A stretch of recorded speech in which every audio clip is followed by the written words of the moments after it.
What if your husband was secretly poisoning you every morning? Welcome to Mr. Nightveil, where we expose the darkest truths hiding behind closed doors. Tonight, 10 women share their most horrifying discoveries about their lying husbands, from fake deaths to genetic experiments. These stories will make you question everyone you trust. For privacy protection, all names and identifying details have been changed. But every single story you're about to hear is 100% real. Can you imagine living with a stranger for years without knowing? Tell us your location and what time you're watching in the comments below. Subscribe now for more true horror that will keep you awake tonight. My name is Zaria. I'm 34 years old, and I work as a marketing manager in a quiet suburb of Ohio. For 8 years, I thought I knew everything about my husband Ozias. We met in college, built a life together, bought our dream house with the white picket fence. He was my best friend, my partner, my everything. But sometimes the person sleeping next to you every night is the biggest stranger of all. It started 3 years ago when Ozias told me he needed to travel more for work. His consulting firm was expanding, he said, and he'd landed some major contracts that required him to be on the road frequently. At first, it was just long weekends. Then it became week-long trips. Eventually, he was gone more than he was home. But the money was good, better than it had ever been. Our joint account was healthier than ever, and Ozias would come back with expensive gifts and stories about demanding clients. I trusted him completely. Why wouldn't I? We'd been together for over a decade. He called every night when he was away, sent me photos of hotel rooms and conference centers. Everything seemed normal, just busier than usual. I even bragged to my friends about how successful his career was becoming. But what happens when success feels too good to be true? Sometimes it literally is. The first crack in my perfect world appeared on a Tuesday morning in March. I was rushing to work when I realized I'd forgotten my phone charger. Ozias had left his laptop behind, unusual for him. So I decided to quickly check if I could find a spare charger in his desk drawer. That's when I noticed his laptop was still open, and Facebook was logged in. I wasn't trying to snoop, I really wasn't. But as I reached to close the laptop, a notification popped up. Someone had tagged Ozias in a photo. The profile picture was of a woman I'd never seen before, but her name made my blood run cold. Rebecca Ozias. She had his last name. My hands were shaking as I clicked on the notification. The photo showed Ozias at what looked like a backyard barbecue, his arm around this Rebecca woman. They looked comfortable together, intimate. But that wasn't the worst part. In the background of the photo, I could see 2 young children playing, a boy and a girl who looked exactly like Ozias. I scrolled through Rebecca's profile with growing horror. There were dozens of photos spanning the past 4 years.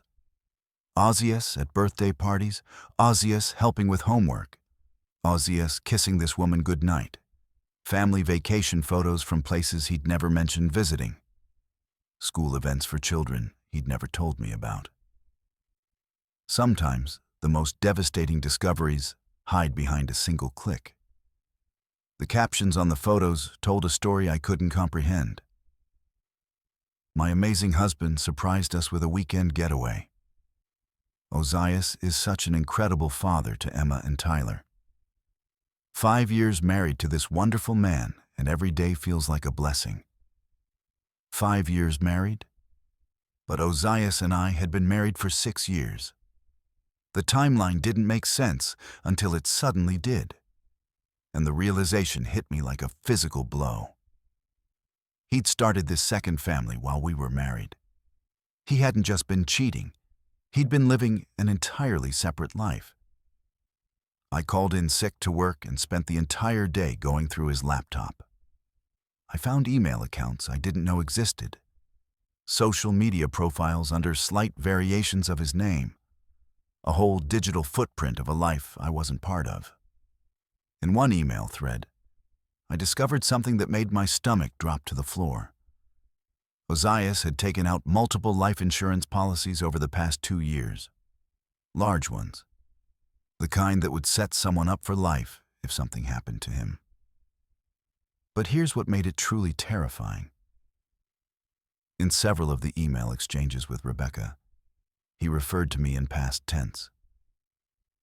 My first wife was a marketing manager.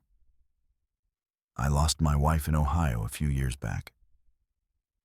He wasn't just living a double life. He had killed me off in his second life. I kept reading, my horror growing with each revelation. Ozias had told Rebecca that he was a widower when they met. According to their email history, his first wife had died in a car accident, and he'd moved to Rebecca's state to start fresh and heal from the trauma. The children in the photos, Emma and Tyler, called him Daddy. They had no idea their father was married to someone else. But the most chilling discovery came when I found his recent Google searches. How to fake death certificate. Life insurance payout after accidental death. Starting new identity in different state. Quickest way to liquidate assets without spouse knowing. My husband wasn't just living 2 lives. He was planning to kill off his first life, literally. I printed everything, every email, every photo, every search history entry. Then I called a lawyer. Not a divorce lawyer, a criminal defense attorney, because I was starting to understand that I might be in physical danger. What would you do if you discovered your death had already been planned? The attorney connected me with a private investigator who uncovered the full scope of Ozias's deception. He hadn't just been living in Ohio and Rebecca's state. He'd been traveling to multiple states, setting up business accounts, liquidating assets, and preparing what the investigator called an exit strategy. The life insurance policies weren't just on himself. He'd taken out policies on me too, with himself as the sole beneficiary. He'd forged my signature on documents I'd never seen. Bank accounts I didn't know existed had been opened in both our names, then slowly drained. Our retirement funds had been transferred to accounts I couldn't access. But perhaps the most disturbing discovery was in his phone records. For months, Ozias had been in contact with someone the investigator identified as a specialist. Someone who helped people disappear.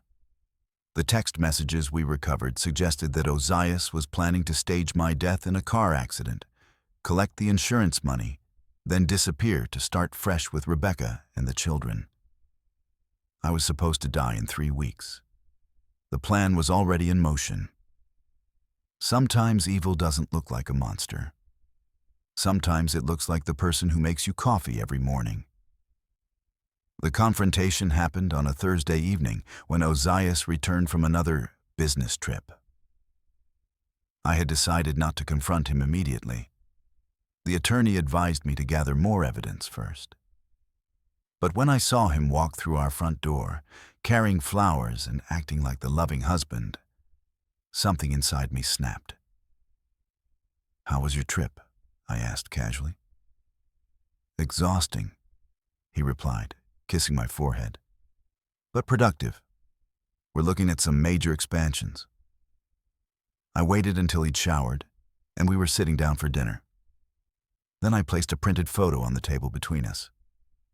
It was the barbecue photo. Him with his arm around Rebecca, the children playing in the background. Ozias went completely white. For a moment, he looked like he might be sick. Then his expression shifted to something I'd never seen before. Something cold and calculating. "I can explain," he said quietly. "Can you explain why Rebecca thinks you're a widower? Can you explain why your children call you Daddy?" Can you explain why you've been planning my accidental death? He didn't deny it. That's what still haunts me. He didn't even try to lie his way out of it. Instead, he looked at me with what I can only describe as mild annoyance, like I'd interrupted an important meeting. You weren't supposed to find out, he said simply. It would have been easier for everyone. The most terrifying thing about evil is how casually it can sit across from you at dinner. I had recorded the entire conversation. The police arrested Ozias that night. Rebecca and the children learned the truth when detectives showed up at their door. She'd had no idea. She was as much a victim as I was, just in a different way. The investigation revealed that Ozias had been planning this for over 2 years. The business trips were real, but not for work. He'd been setting up his new life systematically, creating false documents, establishing residency in Rebecca's state, and preparing to disappear completely after my accident. He'd already picked out the location where my car would go off the road. He'd researched the timing to make sure there wouldn't be any witnesses. He'd even practiced the route multiple times to ensure he could set up the scene and get away cleanly. During the trial, more victims came forward. Rebecca wasn't his second family. There had been others. Women who had mysterious accidents after Ozias disappeared from their lives. The FBI opened investigations in 4 different states. Ozias plea bargained for life in prison without parole. He never showed remorse, never apologized. Even at his sentencing, he looked at me with that same cold calculation, like he was mentally reviewing where his plan had gone wrong. Rebecca and I stay in touch now.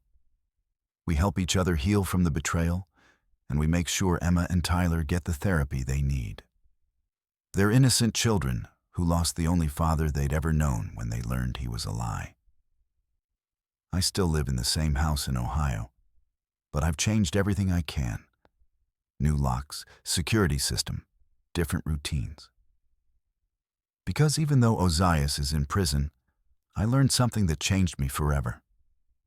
The person who knows you best is also the person most capable of destroying you. Trust is a luxury I can no longer afford. And sometimes, that's the price of survival. Every morning when I make my coffee, I remember that I'm supposed to be dead. That knowledge follows me everywhere.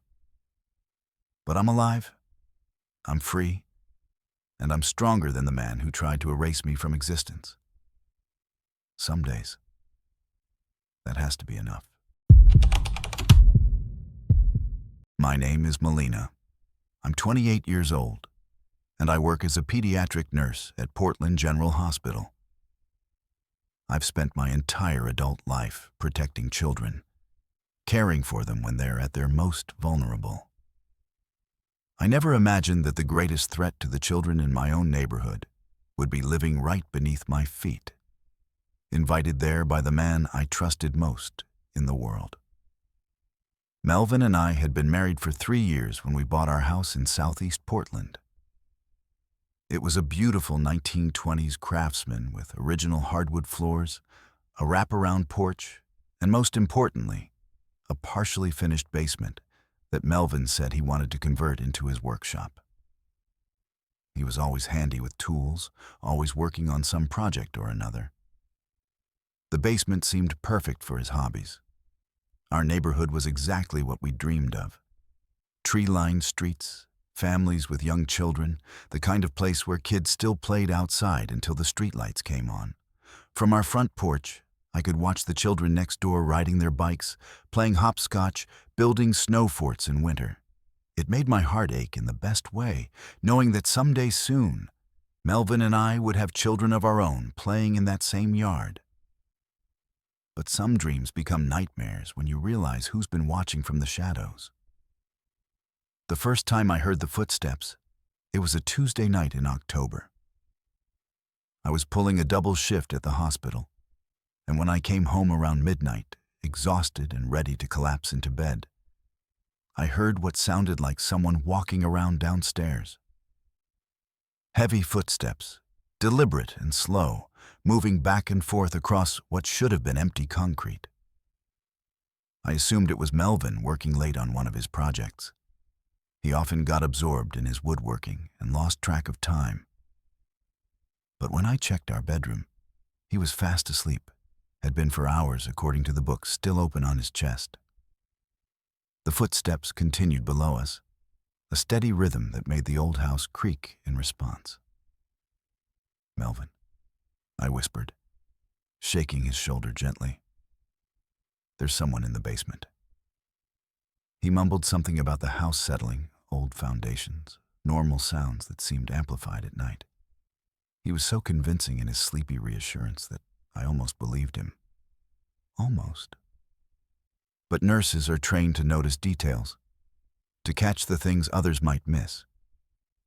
And I noticed that Melvin didn't seem surprised by the footsteps. He didn't sit up to listen, didn't suggest we investigate together, didn't even seem fully awake when he answered me. It was like he'd been expecting this conversation and had his response ready. When someone you love starts speaking in scripts, it's time to start asking why they've been rehearsing. The footsteps became a regular occurrence over the next few weeks. Always late at night, always when I was either coming home from work or already in bed. I started paying closer attention to Melvin's behavior. And that's when I noticed other strange things. Our grocery bills had nearly doubled, but our refrigerator never seemed any fuller. Melvin claimed he was eating more because of all the physical work he was doing in the basement. But he was actually losing weight. Our electric bill had spiked dramatically, which Melvin attributed to his power tools. But I never heard any sawing or drilling during the day when I was home. Most disturbing of all, I started noticing that Melvin had developed an unusual interest in our neighbors' children. He would position himself on the front porch every afternoon around the time kids got home from school, watching them with an intensity that made me uncomfortable.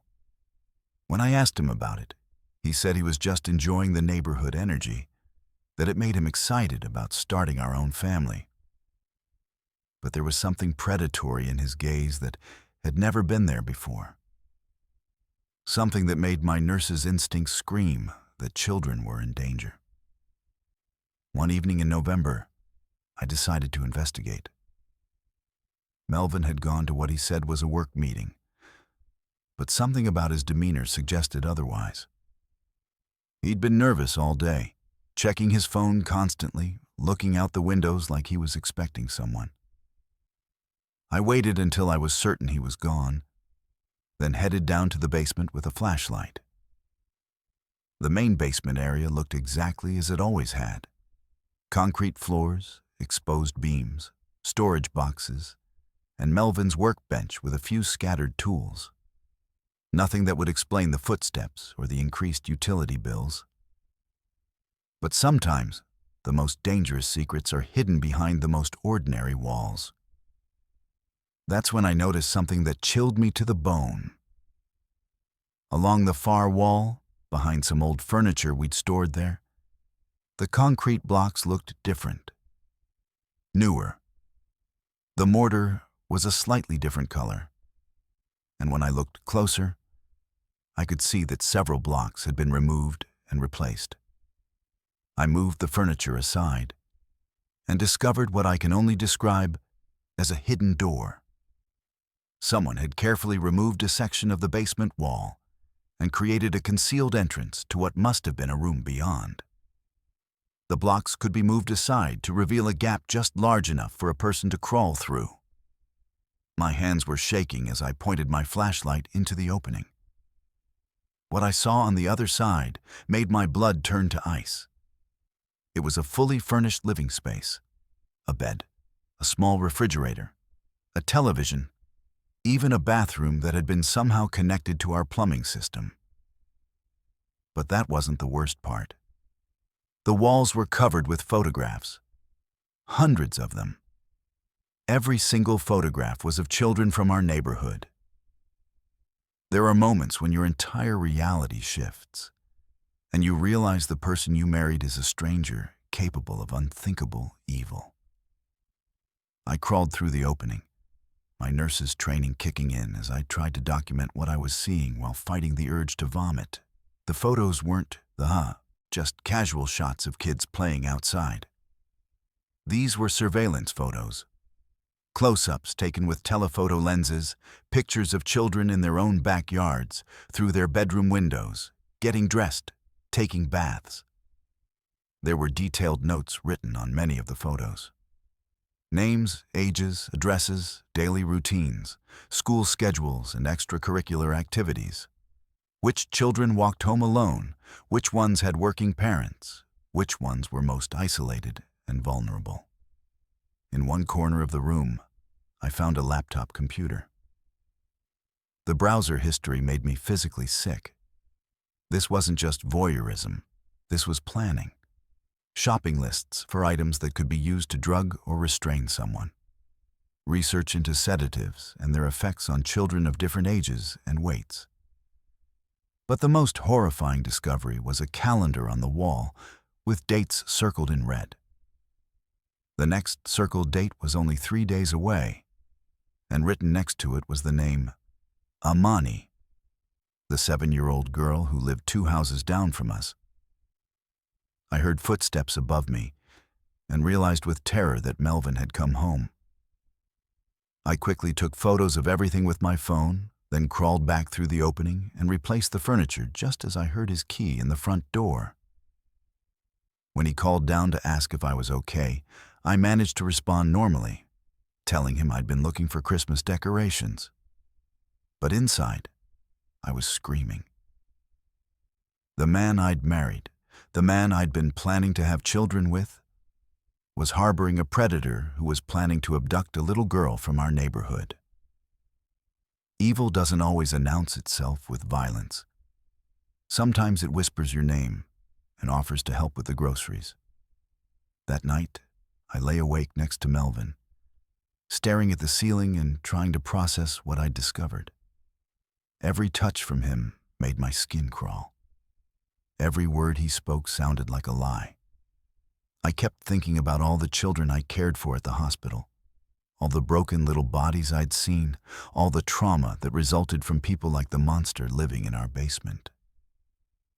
But I also realized something else. Melvin wasn't just providing shelter to this predator. He was actively participating. The surveillance photos could only have been taken by someone who had access to our neighbor's trust. Someone who could move around the neighborhood without suspicion. Someone like a friendly neighbor who'd lived here for years. The next morning, while Melvin was at work, I called the police. I also called my supervisor at the hospital and told her I needed emergency time off for a family crisis. Then I called a locksmith and had all the locks changed. When the police arrived and I showed them what I'd found, the detective told me something that made my blood run cold. They'd been investigating a series of attempted child abductions in our area for the past 6 months. The description witnesses had given matched Melvin perfectly. Sometimes the person you trust to protect you is the one orchestrating your destruction. The search of our basement revealed even more horrifying evidence. The hidden room contained detailed plans for abducting multiple children, not just Amani. There were maps of the neighborhood, marking which houses had security systems, which had dogs, which had parents who worked late shifts. They also found evidence that Melvin had been charging his basement tenant not just rent, but fees for access to surveillance photos and information about neighborhood children. Our home had become the headquarters for a child predation ring that extended far beyond our neighborhood. When they arrested Melvin at his office, he didn't deny anything. According to the detective, his only concern was whether his business arrangement would be considered a conspiracy charge, or if he could plea down to a lesser offense. The tenant, a registered sex offender named Ayan, who'd been living in our basement for over 8 months. had violated his parole by living so close to schools and playgrounds. But more than that, the evidence on his computer revealed that he'd been using our basement as a base of operations for targeting children across the entire city. During the trial, I learned that Melvin had met Ayan online in a forum dedicated to what they euphemistically called child photography. Melvin had offered the basement space in exchange for a cut of any profits Ayan made from selling the surveillance photos and videos. The most devastating betrayals come from those who promise to love and protect you. Amani and the other children in our neighborhood are safe now. Both Melvin and Ayan are serving life sentences without the possibility of parole. Our house has been sold. I couldn't bear to live there another day after learning what horrors had been planned within its walls. I still work as a pediatric nurse, but now I also volunteer with organizations that help children who've been victims of predators. I've learned to recognize the signs that I missed in my own husband. The subtle changes in behavior, the unexplained financial transactions, the way someone's eyes can hold secrets that their words never reveal. Every day, I remind myself that I'm not responsible for Melvin's choices or Ayan's crimes. But I am responsible for using what I learned to protect other children. That's how I sleep at night now, knowing that my nightmare became someone else's prevention. Trust doesn't come easily anymore. But vigilance has become second nature. And in a world where monsters can hide behind wedding rings and family photos, sometimes vigilance is the most loving thing we can offer the children in our care. The basement is empty now, but the lessons remain. Always trust your instincts, always investigate the unexplained, and never assume that evil looks the way you expect it to. My name is Bristol. I'm 41 years old, and I've been a high school English teacher in Phoenix for 18 years. I've always prided myself on having a sharp mind, a clear memory, and the ability to notice when my students are struggling before they even realize it themselves. That's why it was so terrifying when I started losing pieces of myself, one forgotten conversation at a time. It began 6 months after my father passed away and left me his estate, a substantial inheritance that included property investments and savings worth nearly $2 million. Nixon, my husband of 12 years, had been incredibly supportive during my grief, taking care of all the household responsibilities while I dealt with probate and estate planning. He made my coffee every morning, prepared my lunch for school, and insisted I focus on healing while he handled everything else. But healing felt impossible when my mind started betraying me. At first, it was small things.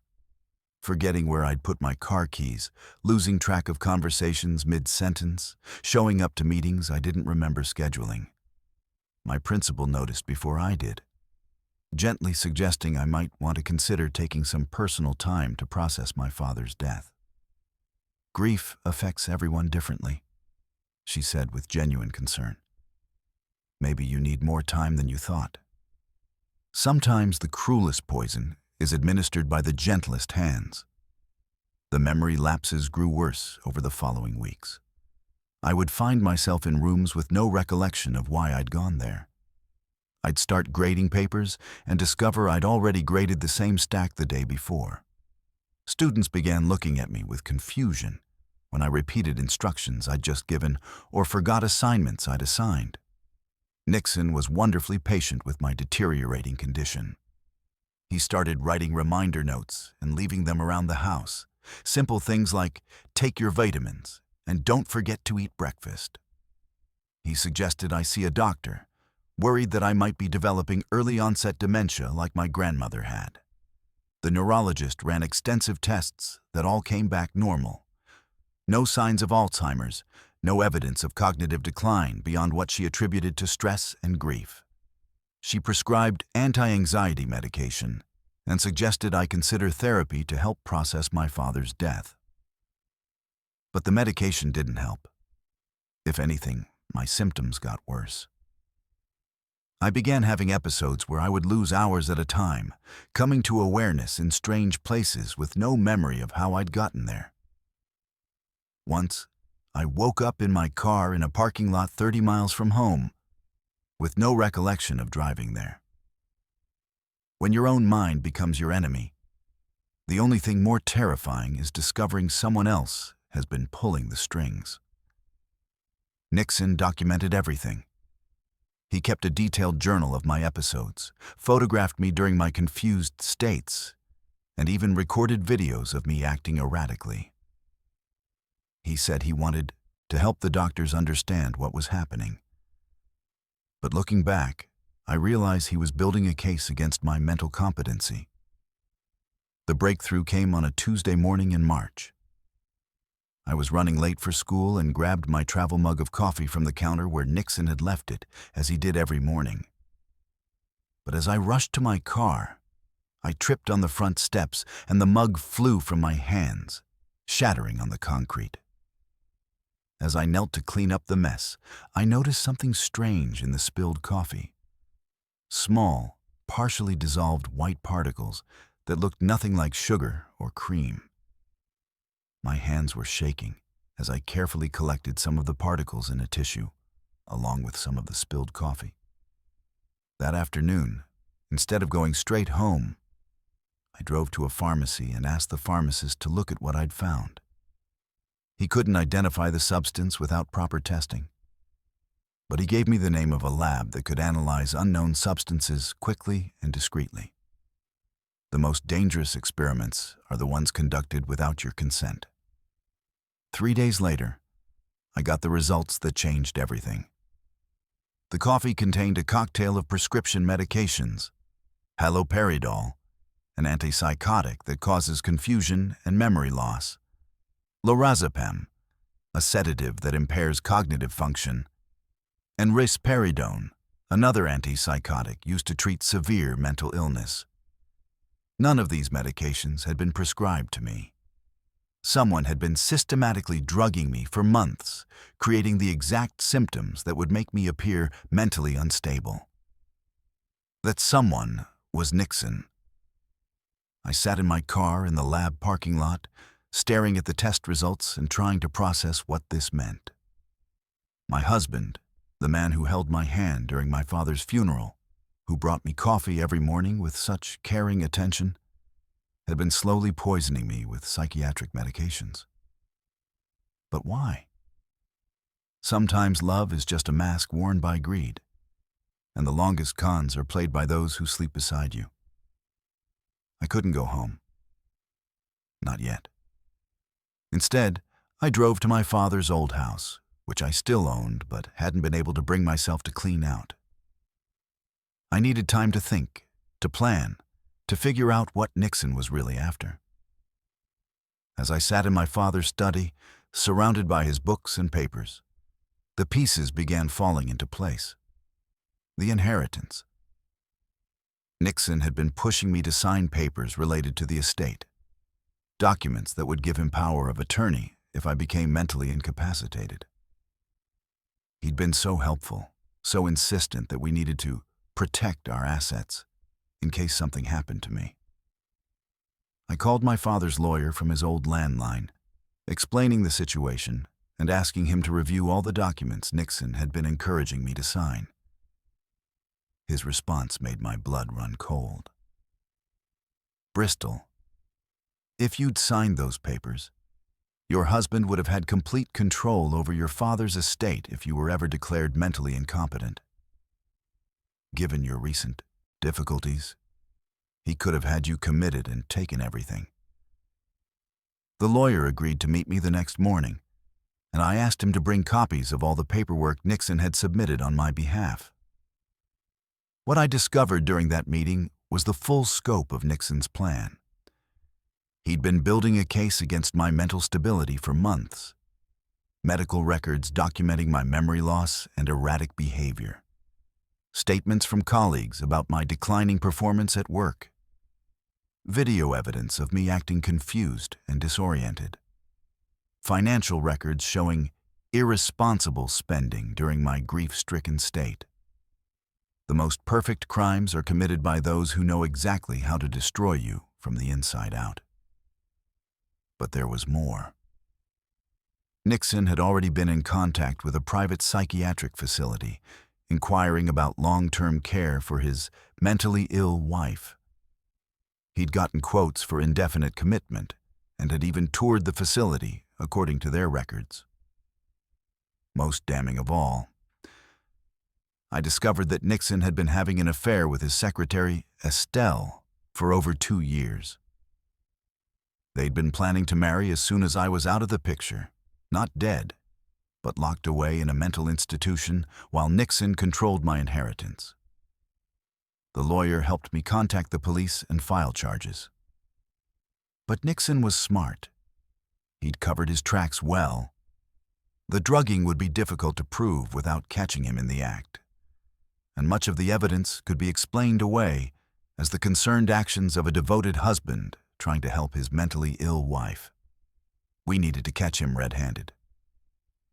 When you're fighting for your sanity, sometimes you have to pretend to lose it. The plan was simple, but terrifying. I would go home and act as if nothing had changed, while wearing a wire provided by the police. I would continue drinking the coffee Nixon prepared, but I'd dump it out when he wasn't looking and pretend to experience the symptoms he expected. That night, I sat across from Nixon at dinner, watching him watch me, both of us performing our roles. He asked about my day with such convincing concern that I almost doubted what I'd discovered. Almost. I had another episode at school today, I told him, following the script the detective had helped me prepare. I completely forgot about a parent conference. I think maybe it's time to consider getting more serious help. Nixon's eyes lit up with what he probably thought looked like compassionate relief. Oh, honey, I'm so glad you're finally ready to admit you need help. I've been so worried about you. He pulled out a brochure for the psychiatric facility he'd already visited. I've been researching places, just in case. This one specializes in early-onset dementia and has excellent long-term care options. Evil reveals itself when it thinks it's finally winning. Over the next 3 days, Nixon became increasingly bold about his plans. He talked openly about having me committed for my own safety, about how difficult it would be to manage my inheritance while I was getting treatment, about how he might need to make some hard decisions about my care. On the 3rd night, he made his fatal mistake. As he prepared my coffee the next morning, he began talking to himself, apparently unaware that I was listening from the hallway. "Just a few more days," he muttered, measuring out pills and crushing them. "Once she signs the commitment papers, it'll all be over. Estelle and I can finally start our real life." The wire recorded every word. When the police arrested Nixon that morning, they found enough psychiatric medication in his possession to keep me drugged for months. They also found detailed notes about dosages and timing, evidence of his affair with Estelle, and financial projections showing how he planned to spend my inheritance. During his trial, the prosecutor revealed that I wasn't Nixon's first victim. His previous girlfriend had died in a psychiatric facility after being committed by Nixon for severe mental illness.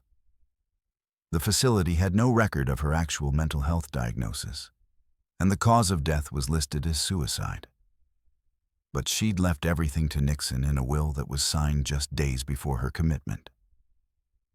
The most dangerous predators are those who feast on trust and love. Nixon was sentenced to 25 years in prison for attempted murder, fraud, and conspiracy. Estelle received 5 years for her role in the conspiracy. The psychiatric facility lost its license for accepting patients without proper medical evaluation. I returned to teaching after taking a semester off to recover. My colleagues and students welcomed me back with understanding and support. though I never told most of them the full story. Some secrets are too dark to share in a place meant for learning and growth. The inheritance that Nixon tried to steal now funds a foundation that helps victims of domestic psychological abuse.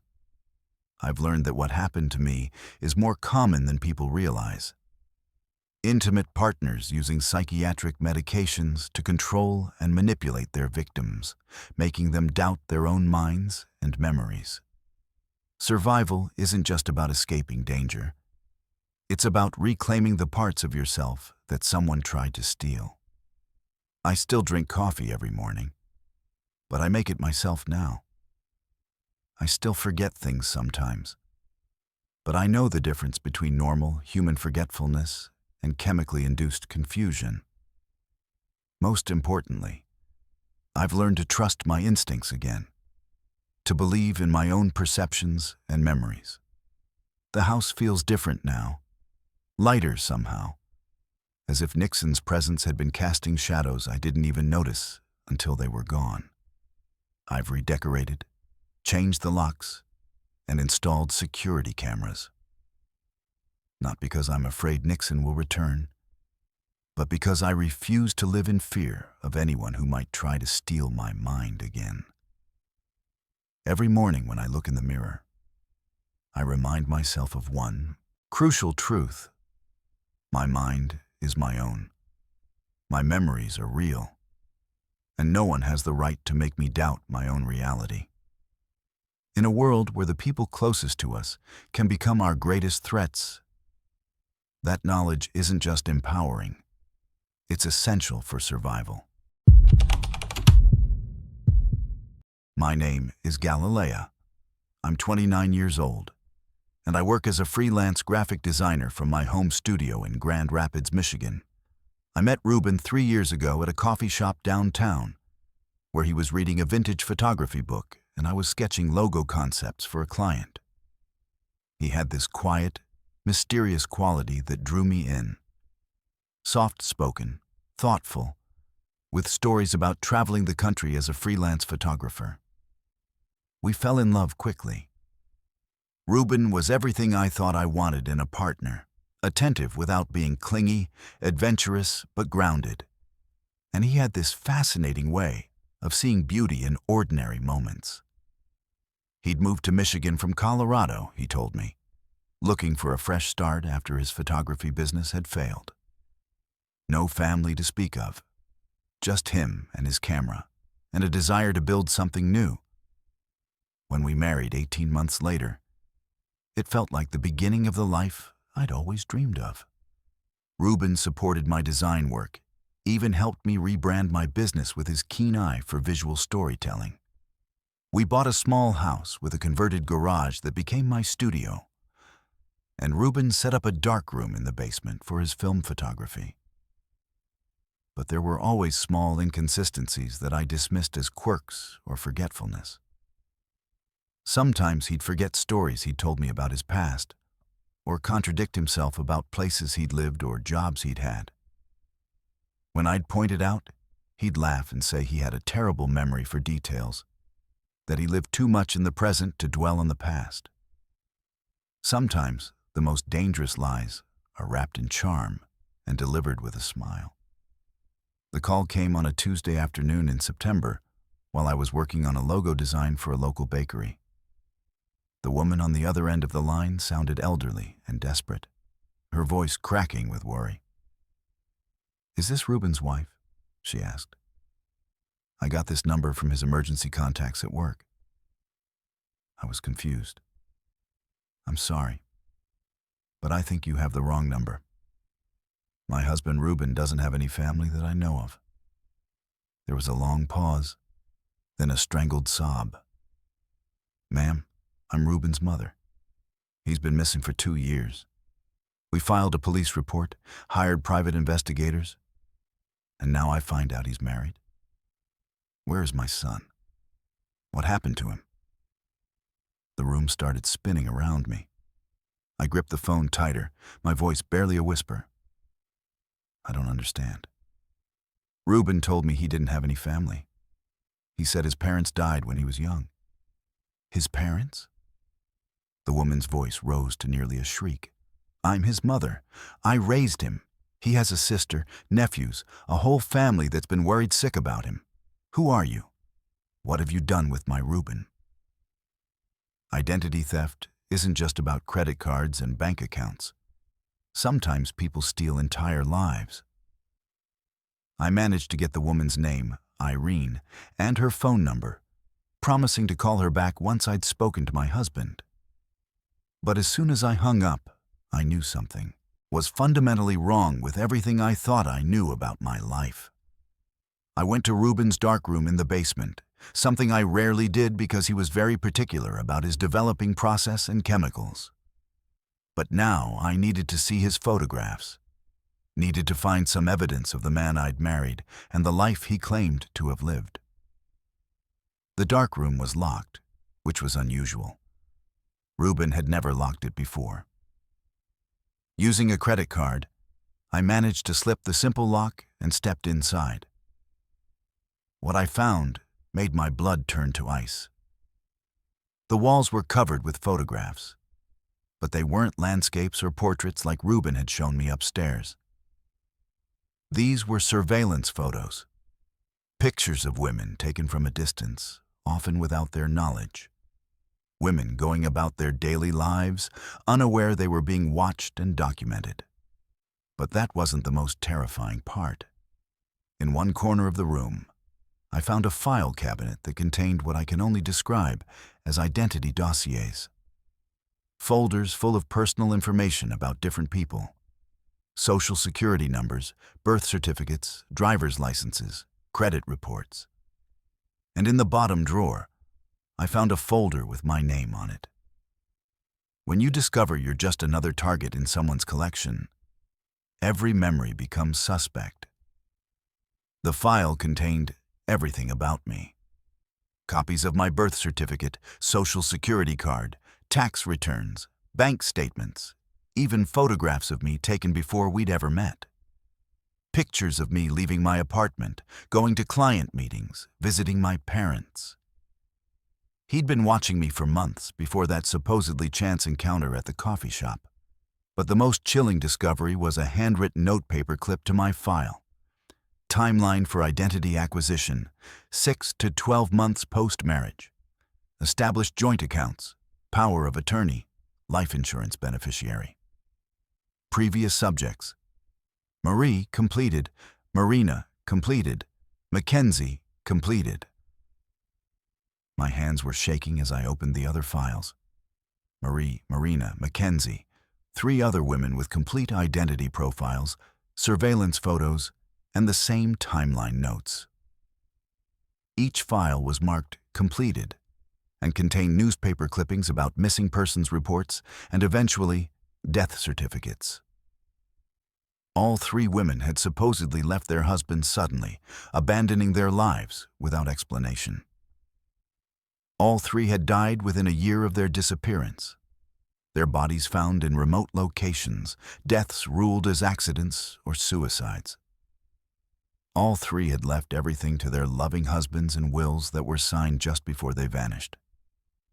The scariest monsters are the ones who make you fall in love with them first. I heard Reuben's car in the driveway and quickly photographed everything with my phone before putting the files back and leaving the darkroom. When he came upstairs, I was sitting at my computer, pretending to work. But my mind was racing. "How was your day, babe?" he asked, kissing the top of my head like he had hundreds of times before. But now his touch made my skin crawl. "Fine," I managed to say. "Just working on the bakery logo." He looked at my screen, and I realized I'd been staring at a blank document for who knows how long. "Looks like you could use a break," he said with that gentle smile that had once made me feel so loved. "Why don't I make us some dinner?"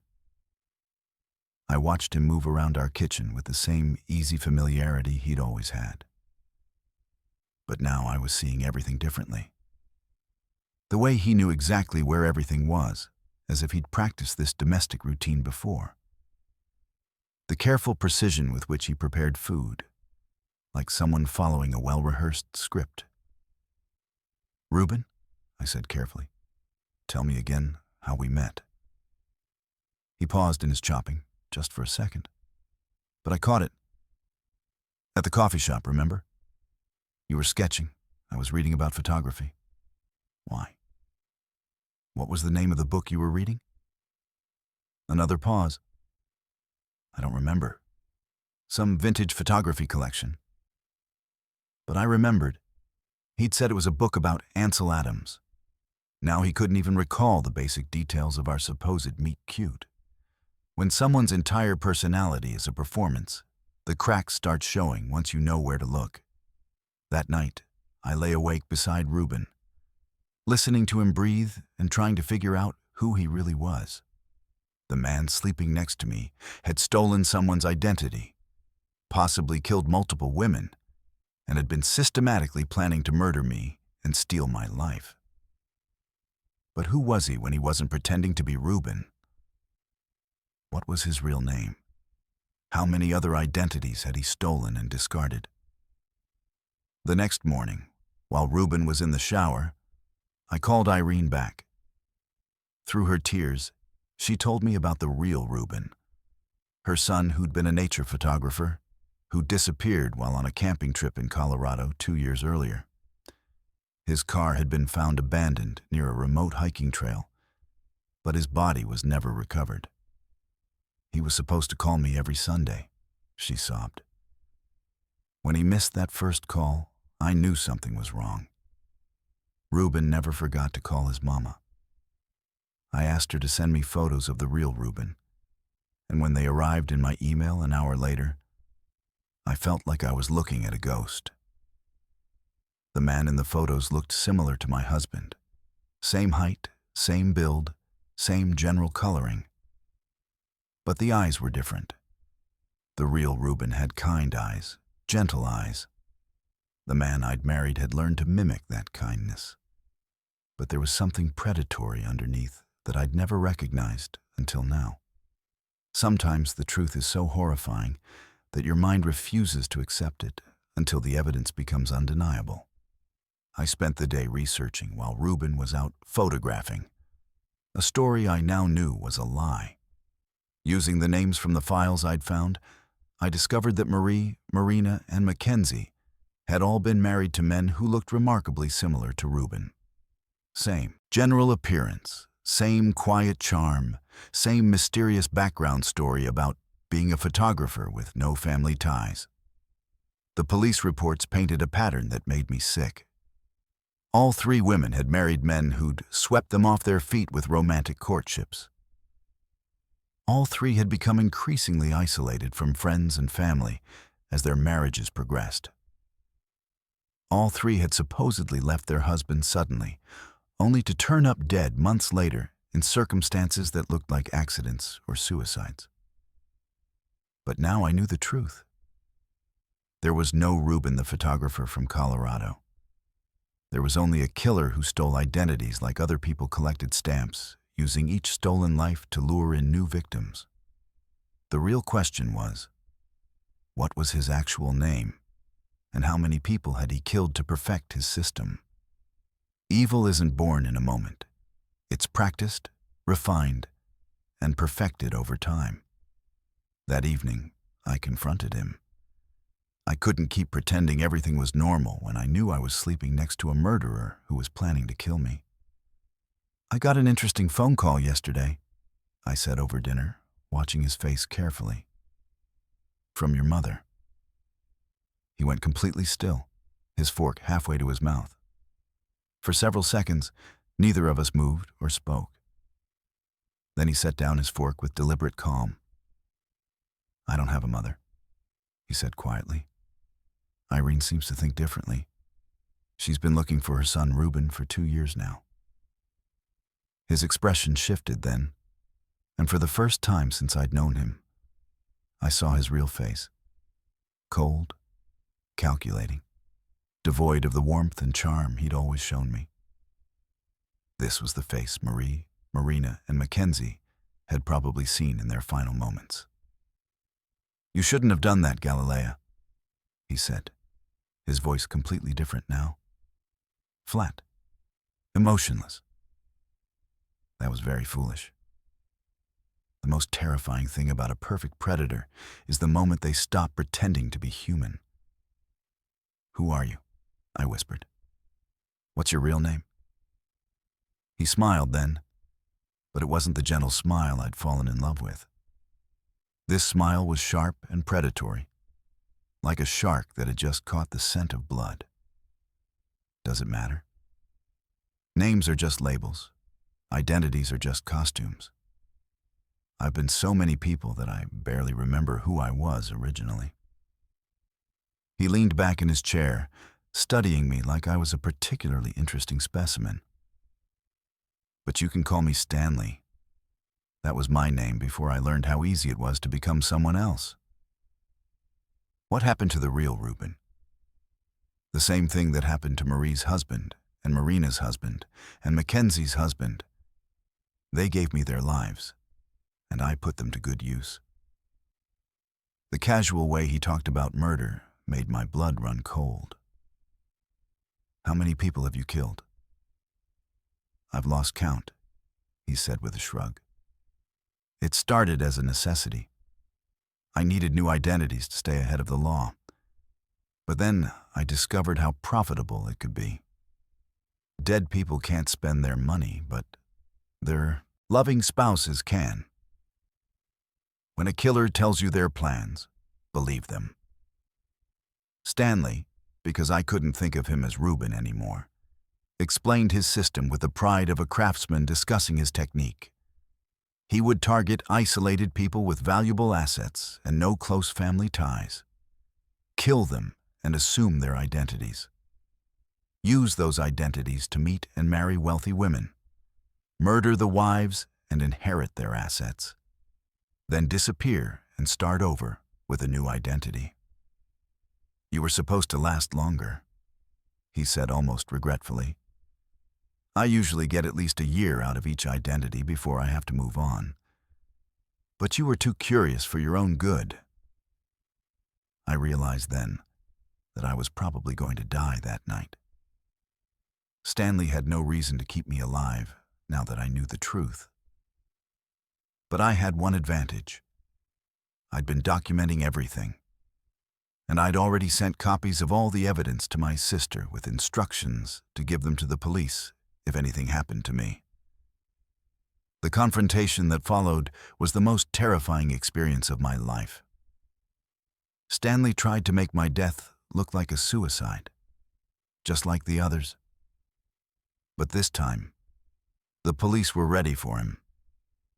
My sister had already contacted them after receiving my evidence packet, and they'd been watching our house. When Stanley was arrested, they found driver's licenses and credit cards for over 30 different identities in his possession. The FBI investigation that followed revealed that he'd been killing and stealing identities for more than 15 years. The real Reuben was just his most recent victim, and I was supposed to be the next. Survival sometimes comes down to trusting your instincts before your heart.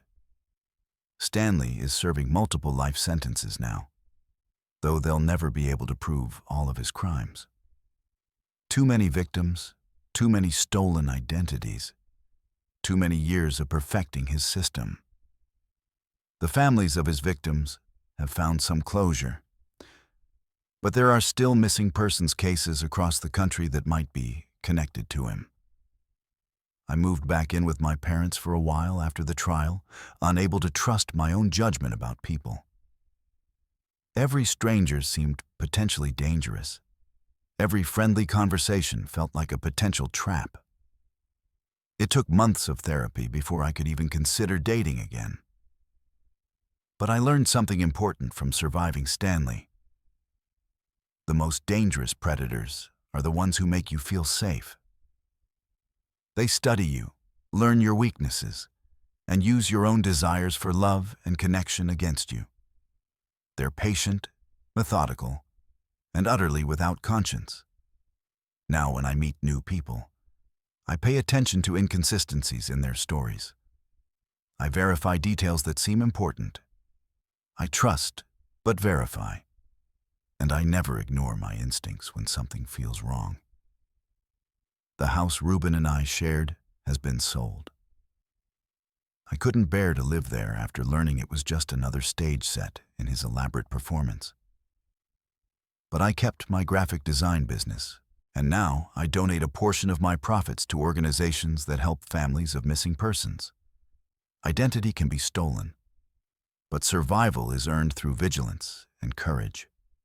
Every morning, I wake up grateful to be alive, knowing that 3 other women weren't as lucky as I was. Their stories ended in remote graves, but mine continues. And maybe by telling it, I can help someone else recognize the warning signs before it's too late. Because somewhere out there, another charming stranger is probably sitting in a coffee shop right now, reading a book and waiting for the perfect victim to walk by. And the only thing standing between potential victims and becoming another entry in a killer's collection is the knowledge that monsters rarely look like monsters. They look like the person you've always dreamed of meeting. My name is Sasha. I'm 26 years old, and I work at a department store in Atlanta, Georgia. I've been married to Gray for 2 years, and until recently, I thought we had the kind of relationship that other couples envied. He was attentive, romantic, and seemed genuinely invested in our future together. We'd been trying to conceive for about 6 months when everything I thought I knew about my husband and my own body began to unravel in the most horrific way imaginable. The symptoms started gradually in early spring. I began experiencing extreme mood swings that came out of nowhere. Crying jags that would hit me in the middle of my shift at work, followed by periods of unusual energy and euphoria. My appetite became erratic, my sleep patterns were all over the place, and I started gaining weight despite no changes in my diet or exercise routine. Gray was incredibly supportive during this time. He suggested the symptoms might be early pregnancy signs and encouraged me to be patient while we waited to see if I'd missed my period. When my cycles became irregular, he was even more convinced that we were finally going to have the baby we'd been hoping for. "Your body is probably just adjusting to the idea of pregnancy," he'd say, rubbing my shoulders when I felt overwhelmed. Some women experience symptoms for weeks before they test positive. When someone you trust explains away your body's distress signals, you stop listening to your own instincts. The weight gain became more pronounced over the following weeks. My clothes stopped fitting, my face looked puffy, and I developed a strange sensitivity to light that made working under the bright department store fluorescence almost unbearable. But every pregnancy test came back negative, which frustrated both of us. Gray suggested I see a doctor to make sure everything was okay. He even made the appointment for me, choosing a new gynecologist across town instead of the doctor I'd been seeing for years. When I asked why, he said he'd heard great things about this particular practice and thought a fresh perspective might be helpful. The new doctor, whom I'll call Dr. Roberts, was professional, but seemed oddly detached during my appointment. When I described my symptoms, she nodded along but didn't ask the detailed follow-up questions I'd expected. She ordered blood work and told me to come back in a week for the results. Gray drove me to that follow-up appointment, which should have been my first red flag. He'd never been particularly involved in my medical care before. But suddenly he was insisting on coming to every doctor's visit, saying he wanted to be supportive during this confusing time. Sometimes the person claiming to protect you is actually orchestrating your destruction. Dr. Roberts delivered news that changed everything I thought I understood about my body and my marriage. My hormone levels were completely abnormal, not just slightly elevated, but at levels that suggested I was being given fertility medications and other hormonal treatments. "Sasha," she said, looking between me and Gray with what I now recognize was suspicion. "Are you taking any fertility medications?" The levels we're seeing are consistent with someone undergoing aggressive hormone therapy. I was confused. "No, we haven't started any fertility treatments. We've only been trying for a few months." She looked at my chart again, then directly at Gray. "These levels don't occur naturally. Someone is definitely receiving fertility drugs, progesterone supplements, and what appears to be human growth hormone. Are you sure you're not taking anything?" The room started spinning. Gray jumped in quickly, suggesting that maybe there had been a lab error, that perhaps we should get a second opinion. But something in Dr. Roberts' expression told me she suspected what I was just beginning to realize, that I was being drugged without my knowledge. The most violating crimes are committed by those who have access to your most private moments. After we left the doctor's office, I couldn't stop thinking about the hormone levels. That night, while Gray was in the shower, I started paying attention to things I'd previously overlooked. The vitamins he'd been encouraging me to take had changed recently. Different bottles, different colors, and he was very specific about when I should take them. I examined the vitamin bottles more carefully. The labels looked professional, but when I researched the brand names online, I couldn't find any information about the companies that supposedly manufactured them. It was as if these vitamin companies didn't exist. The next morning, instead of taking the pills Gray had laid out for me, I palmed them and pretended to swallow them while drinking my orange juice. Then I took the pills to a pharmacy and asked if they could identify what they were. The pharmacist's expression grew concerned as she examined them. "Ma'am, these aren't vitamins. This appears to be Clomid, which is a fertility drug, and this other one looks like a progesterone supplement. These are prescription medications. Where did you get these?" My hands were shaking as I explained that my husband had been giving them to me as vitamins. The pharmacist suggested I contact my doctor immediately and consider filing a police report, because what I was describing constituted drugging someone without their consent. When you realize your own home has become a crime scene, every familiar object becomes evidence of betrayal. That evening, I confronted Gray about the pills. At first, he tried to deny everything, claiming he had no idea what I was talking about.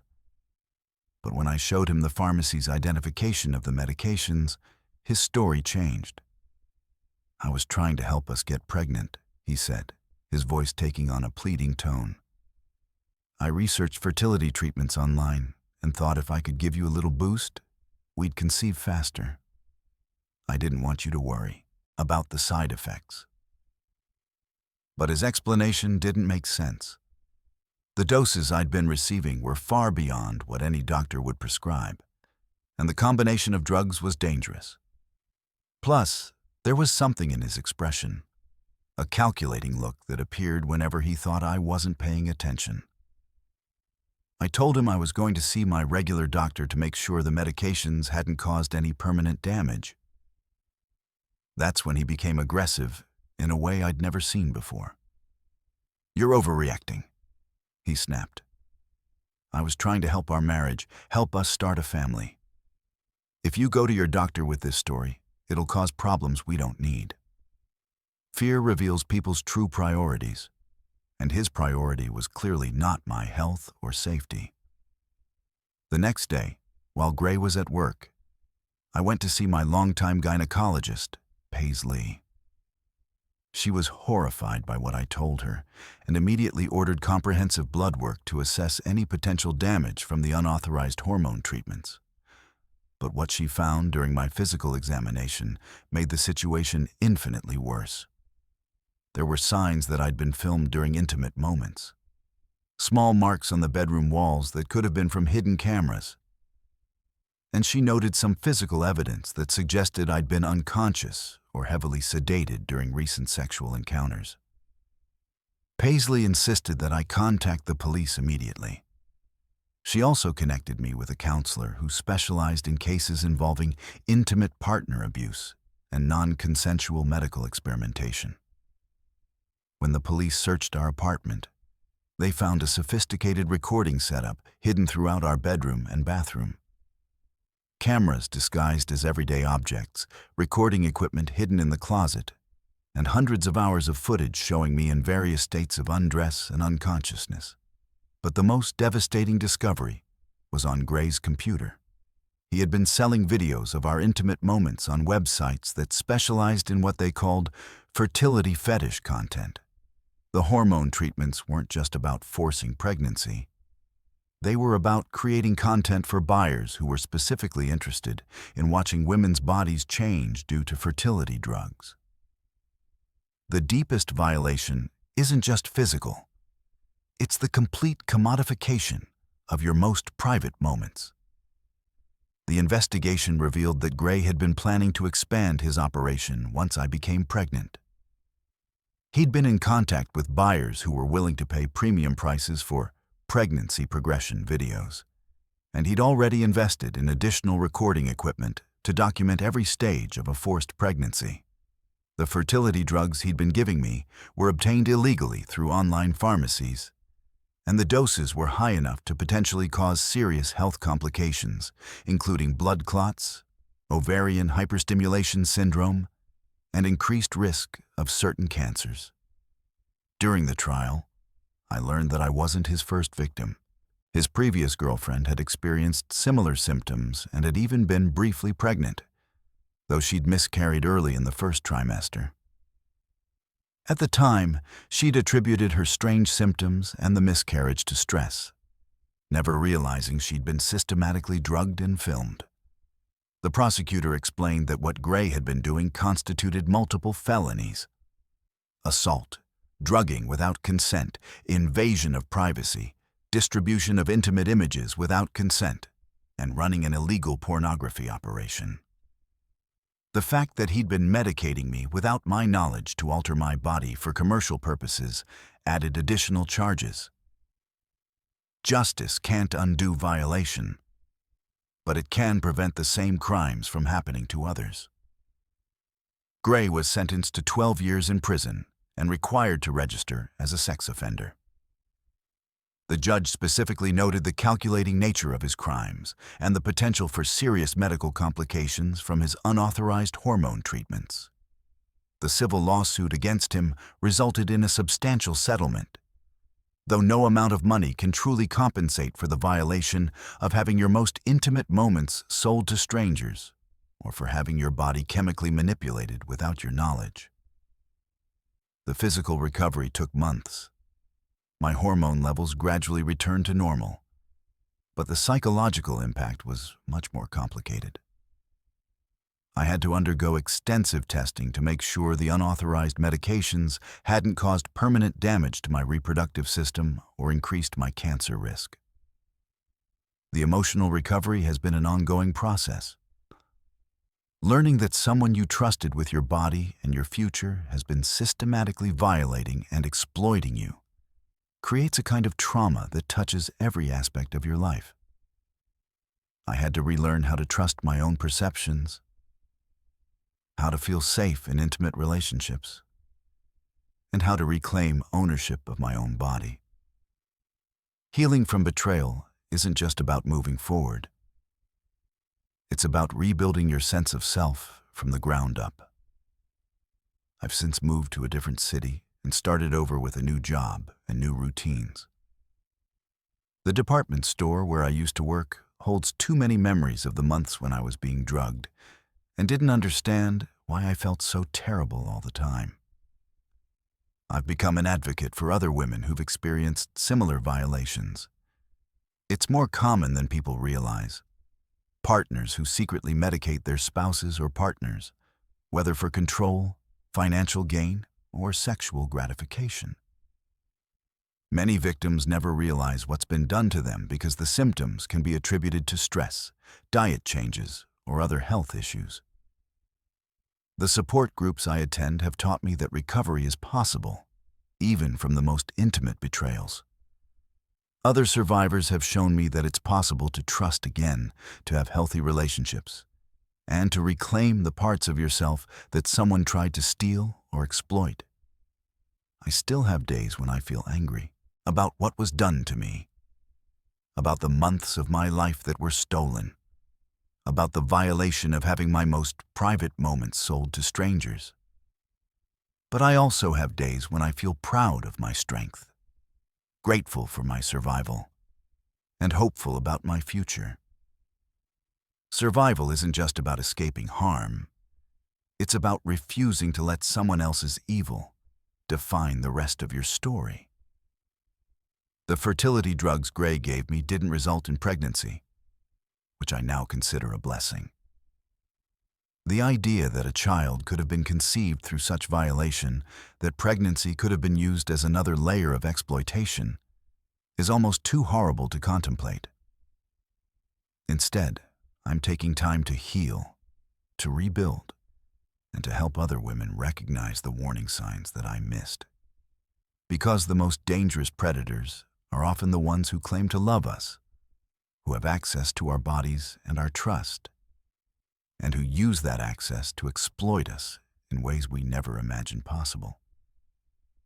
Every morning when I wake up in my new apartment, in my new city, I remind myself that I survived something that was designed to break me. And every day I choose to keep living, keep healing, and keep speaking out. I'm proving that the person who tried to reduce me to content for sale failed completely. My body is mine. My story is mine. And my future belongs to me alone. My name is Isabella. I'm 37 years old, and I'm an accountant in Denver, Colorado. At least, I used to be. For months, I wasn't sure of anything anymore. Not my name, not my profession, not even whether the thoughts in my head belonged to me or were somehow being planted there by someone else. My husband, Loyal, kept telling me I was losing my mind, and for the longest time, I believed him. I've always been sharp with numbers, detail-oriented to a fault. It's what made me good at my job, managing the books for small businesses across the city. I could remember client account numbers from memory, spot discrepancies in spreadsheets that others missed. And I never forgot important dates or appointments. My mind was my most valuable asset, which is why it was so terrifying when it started betraying me. The memory problems began subtly last winter.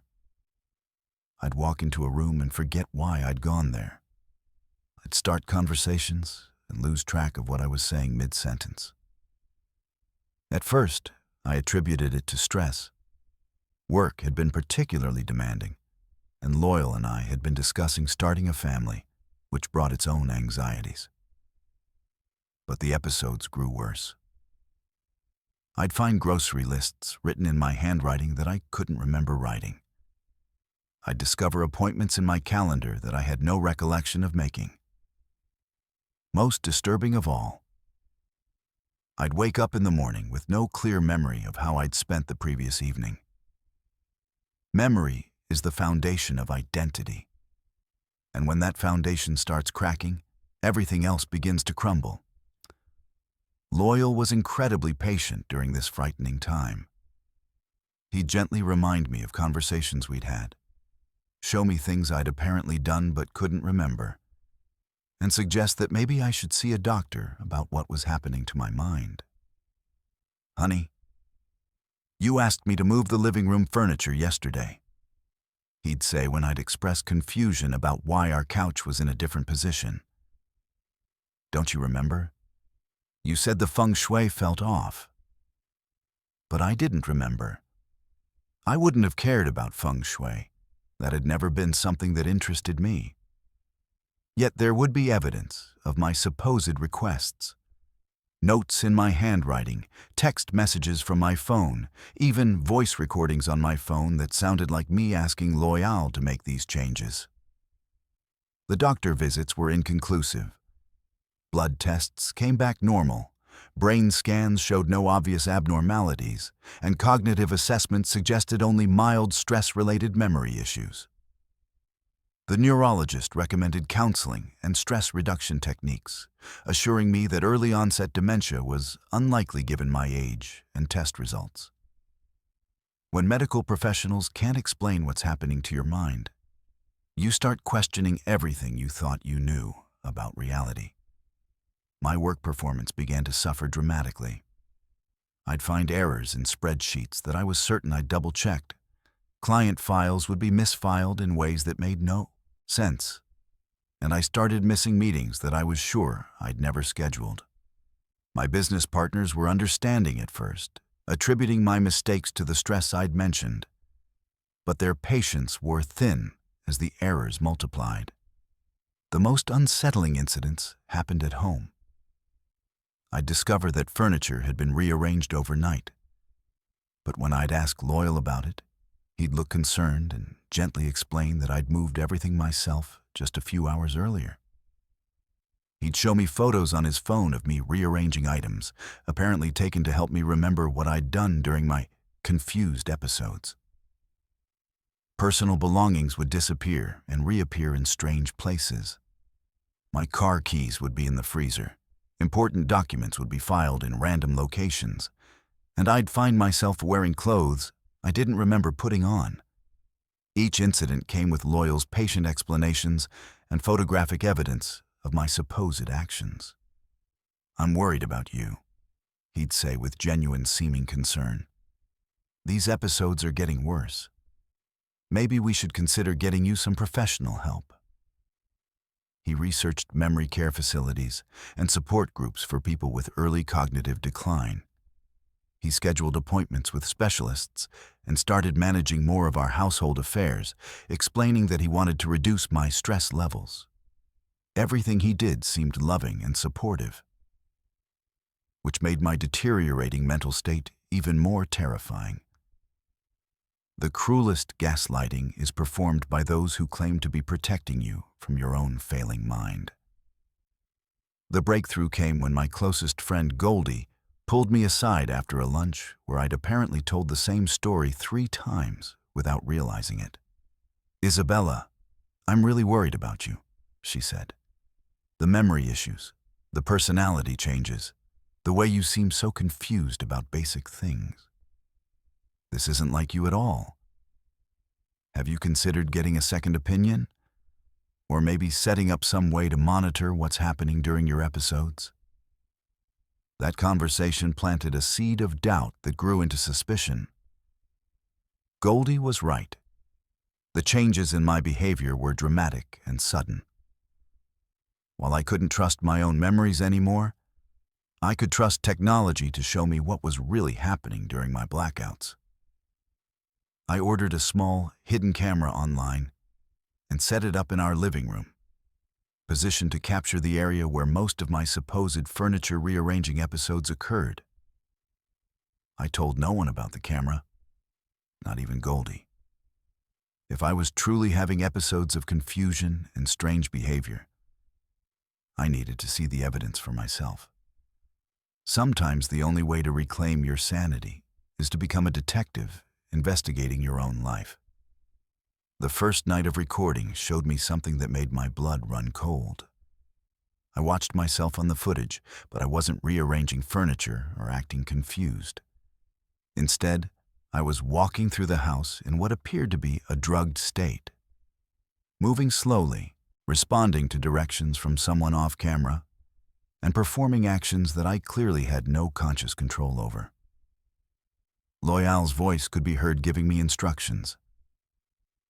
"Move the coffee table to the other side of the room, Isabella. Put your keys in the kitchen drawer. Now go write a note saying you want to rearrange the bedroom." I watched in horror as my drugged self complied with these directions, like a sleepwalker, performing actions that would later be presented to me as evidence of my mental deterioration.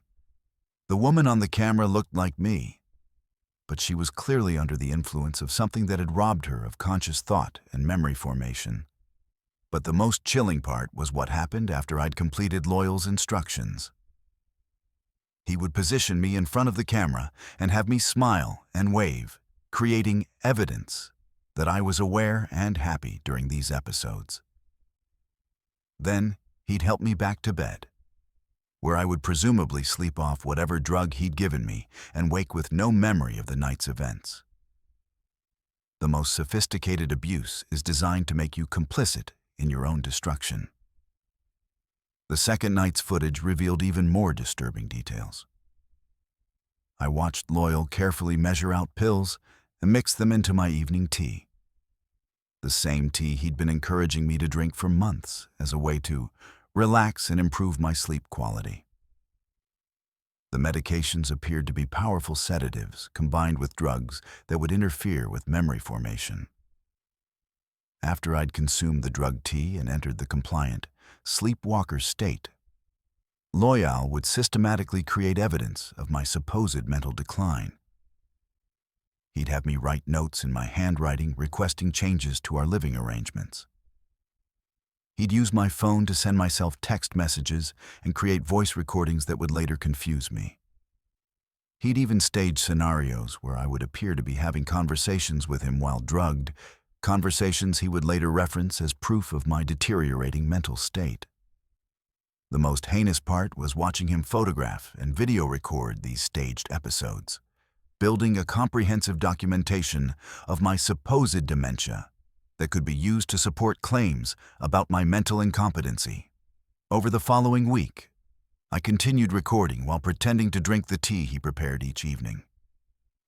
Instead, I would dump it out when he wasn't looking and pretend to fall into the drugged state he expected.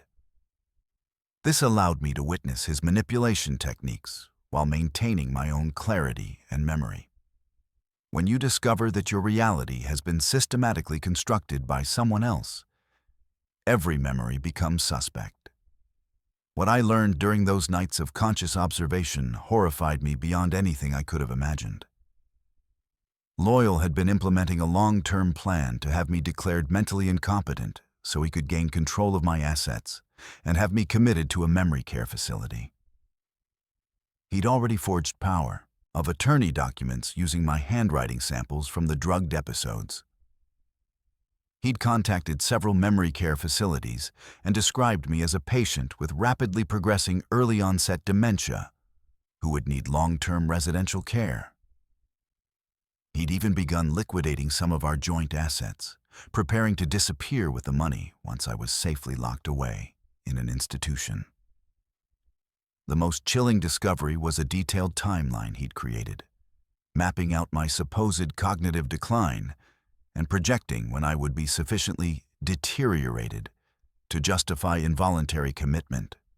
According to his calculations, I had less than 2 months before he planned to have me permanently institutionalized. During one of my pretend drugged episodes, I heard him on the phone with someone discussing the profitability of his scheme. Apparently, I wasn't his first victim. He'd successfully pulled off similar cons with at least 2 other women, both of whom were now living in memory care facilities while he'd inherited their assets through forged documents. Evil reveals its true scope when it thinks no one is watching. The evidence I'd gathered was overwhelming, but I knew I had to be careful about how I revealed it. Loyal had spent months building a case for my mental incompetency, and if I came forward with accusations that seemed paranoid or confused, it would only reinforce his narrative about my deteriorating mental state. I contacted a lawyer who specialized in elder abuse and exploitation, explaining the situation and providing copies of the video evidence. She was appalled by what she saw and immediately connected me with law enforcement officers who had experience with similar cases. The police set up their own surveillance operation, watching our house during my evening tea time and documenting Loyal's drugging and manipulation techniques. They also investigated his background and discovered that he'd been using variations of this scheme for years, targeting women with assets and no close family members who might notice the signs of abuse. When they arrested Loyal, they found a sophisticated operation in our basement. laboratory equipment for mixing drugs, photography equipment for documenting his victim's supposed decline, and detailed files on multiple women he'd either already victimized or was currently targeting. The most dangerous predators are those who weaponize your trust and love against your own well-being. The trial revealed the full extent of Loyal's crimes. He'd been systematically drugging me for over 8 months, using a combination of sedatives and memory-inhibiting drugs that could have caused permanent neurological damage. The forged documents he'd created were sophisticated enough that they might have held up in court if I hadn't uncovered his scheme. Most horrifying was the testimony from the families of his previous victims. 2 women were still living in memory care facilities. Their families convinced they had early-onset dementia, while Loyal had disappeared with their life savings. The investigation led to these women being re-evaluated, and both showed signs of having been systematically drugged rather than suffering from natural cognitive decline. Loyal was sentenced to 25 years in prison for multiple counts of assault, fraud, elder abuse, and attempted murder. The judge noted that his crimes represented a particularly cruel form of psychological torture, designed to make victims doubt their own sanity while being systematically robbed and prepared for abandonment. Recovery from psychological manipulation isn't just about healing. It's about learning to trust your own mind again. The physical recovery from months of being drugged took several weeks, but the psychological recovery has been much more complex. Learning that my memory problems, personality changes, and confusion were artificially created by someone I trusted completely has required extensive therapy and support. I've had to relearn how to trust my own perceptions and memories. For months after Loyal's arrest, I would second-guess every decision, every memory, every thought, wondering whether it was genuinely mine or somehow influenced by his manipulation. The therapy process has been about rebuilding my confidence in my own mental capabilities and learning to recognize the difference between natural forgetfulness and artificially induced confusion. My accounting practice has slowly recovered as word spread about what happened to me. Many clients were supportive once they understood that my performance issues were the result of being systematically drugged rather than natural cognitive decline. The work has been therapeutic, allowing me to rebuild confidence in my mental acuity and professional abilities. I've also become an advocate for others who've experienced similar abuse. It's more common than people realize. Intimate partners using drugs, gaslighting, and psychological manipulation to convince victims that they're losing their minds. Many victims never discover the truth and end up institutionalized or worse. The strongest defense against psychological manipulation is trusting your instincts when something feels fundamentally wrong. The house where I lived with Loyal has been sold. I couldn't bear to continue living in a place where I'd been systematically abused and manipulated for months. My new home has security cameras and other protections, not because I expect Loyal to return, but because I refuse to be vulnerable to that kind of exploitation again. Every morning when I wake up with clear memories of the previous day, I'm grateful for the clarity that I almost lost forever.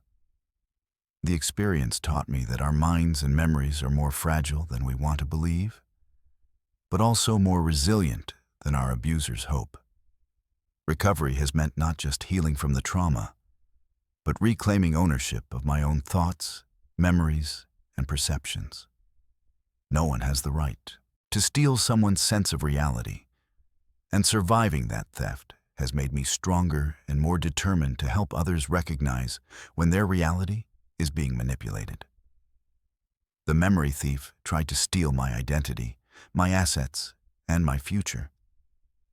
But he failed to steal the most important thing: my determination to survive, recover, and make sure no one else falls victim to the same cruel deception. My name is Myra. I'm 32 years old, and I'm a veterinarian in Austin, Texas. I've spent my career healing animals, understanding the delicate balance between life and death. But nothing in my medical training prepared me for discovering that my husband had been slowly trying to transform me into his dead wife, literally feeding me her cremated remains while planning surgical procedures to make me her perfect replacement. Alec and I met 2 years ago at a coffee shop near the animal clinic where I work. He was quiet, thoughtful, with a melancholy that I found intriguing rather than concerning. He told me he was a widower, that his first wife had died in a car accident 3 years earlier, and that he was just beginning to feel ready to love again. His vulnerability drew me in. Here was a man who understood loss, who had been tested by grief and emerged ready to appreciate what life could offer. We married after a year of what felt like a perfect courtship. Alec was attentive without being possessive, romantic without being overwhelming, and he seemed to treasure every moment we spent together. He often told me how grateful he was to have found love again, how I'd brought light back into his life after years of darkness. But there were small things that should have worried me. Alec would sometimes call me by another name, Davina, then quickly correct himself and apologize, saying his mind still drifted to memories of his first wife sometimes. He was very particular about my appearance, frequently suggesting new hairstyles or clothing choices that would be more flattering on me. Grief can be a mask that hides obsession, and love can be a word that disguises possession. The changes Alec requested became more specific over time. He encouraged me to grow my hair longer, to dye it a particular shade of blonde that he said would complement my complexion beautifully. He bought me clothes in styles I'd never worn before, vintage dresses and delicate jewelry that felt more like costumes than expressions of my personality. "You'd look stunning in this," he'd say, presenting me with another carefully chosen outfit. "Trust me, I have an eye for what works with your features." I went along with his suggestions because they seemed to make him happy, and because I wanted to please the man I loved. But gradually, I began to feel like I was disappearing into someone else's image of who I should be. My friends started commenting that I looked different, not necessarily better or worse, but like I was becoming someone else entirely. Alec also began making subtle suggestions about cosmetic procedures. Nothing major, he assured me, just small enhancements that would help me feel more confident. A slight nose adjustment, some lip work, maybe something to refine my cheekbones. He'd researched plastic surgeons and had detailed consultations lined up, all paid for as his gift to me. When someone loves you conditionally, based on how closely you can resemble someone else, that isn't love at all. The most disturbing changes were happening to my body and my health. I'd been experiencing strange symptoms for months, nausea, digestive issues, and a persistent metallic taste in my mouth that I couldn't explain. As a veterinarian, I was familiar with various toxins and their effects, but I couldn't identify what might be causing my symptoms. Alec was incredibly attentive during my illness, preparing special meals and herbal teas that he claimed would help settle my stomach and restore my energy. He insisted on doing most of the cooking, saying he wanted to take care of me while I focused on my demanding work at the animal clinic. "Let me pamper you," he'd say, presenting me with elaborate meals that must have taken hours to prepare. "You work so hard taking care of everyone else. It's time someone took care of you." But the symptoms persisted and even worsened. I began experiencing memory issues and personality changes that reminded me of cases I'd seen in animals who'd been exposed to certain toxins. My colleagues at the clinic noticed that I seemed different, more withdrawn, less sharp in my diagnostic work, and prone to mood swings that were completely unlike my usual personality. The discovery that changed everything happened on a Saturday afternoon when Alec had gone to visit his mother. I'd been looking for some old tax documents in our home office when I noticed that one of the walls sounded hollow when I accidentally knocked against it. Sometimes, the most horrifying truths are hidden behind the most ordinary walls. Investigation revealed that there was a concealed room behind the office, a space that Alec had somehow created without my knowledge. The entrance was so well hidden that I might never have found it if not for that accidental discovery. What I found inside that hidden room will haunt me for the rest of my life. It was a shrine to Alec's first wife, Davina. But this wasn't just a collection of memorabilia or keepsakes. This was the obsessive recreation of a dead woman's entire existence. The walls were covered with hundreds of photographs of Davina, not just family photos, but surveillance-style pictures that seemed to document her every movement and expression. But the photographs weren't the most disturbing part. Alec had collected Davina's belongings with the thoroughness of a museum curator. Her clothes were arranged in wardrobes, organized by color and season. Her jewelry was displayed in cases like precious artifacts. Her personal items, hairbrushes, makeup, books, even her toothbrush, were arranged as if she might return at any moment to use them. In the center of the room sat an urn that I assumed contained Davina's ashes. But when I looked more closely, I realized the urn was only partially full. Beside it were measuring spoons and small containers, along with what appeared to be a log documenting dates and amounts. The boundary between love and cannibalism can be thinner than we want to believe. With growing horror, I realized what the measurements meant. Alec had been systematically removing portions of his first wife's cremated remains and incorporating them into the food he'd been preparing for me.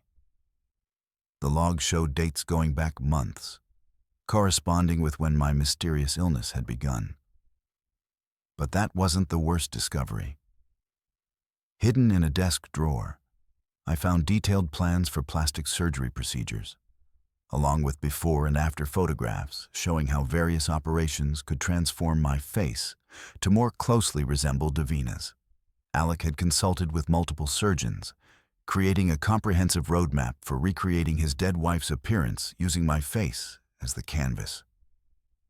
The surgical plans were accompanied by psychological profiles and behavioral modification strategies.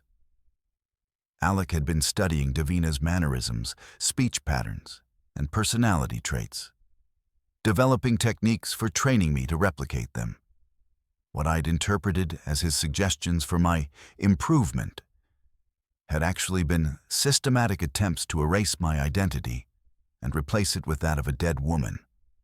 Most chilling of all, I found evidence that Alec had been drugging me with medications designed to make me more compliant and susceptible to suggestion. The herbal teas and special meals hadn't just contained Davina's ashes. They'd also contained psychiatric medications that would gradually alter my personality and decision-making abilities. When you discover you've been unknowingly consuming someone else's remains, every meal becomes a violation.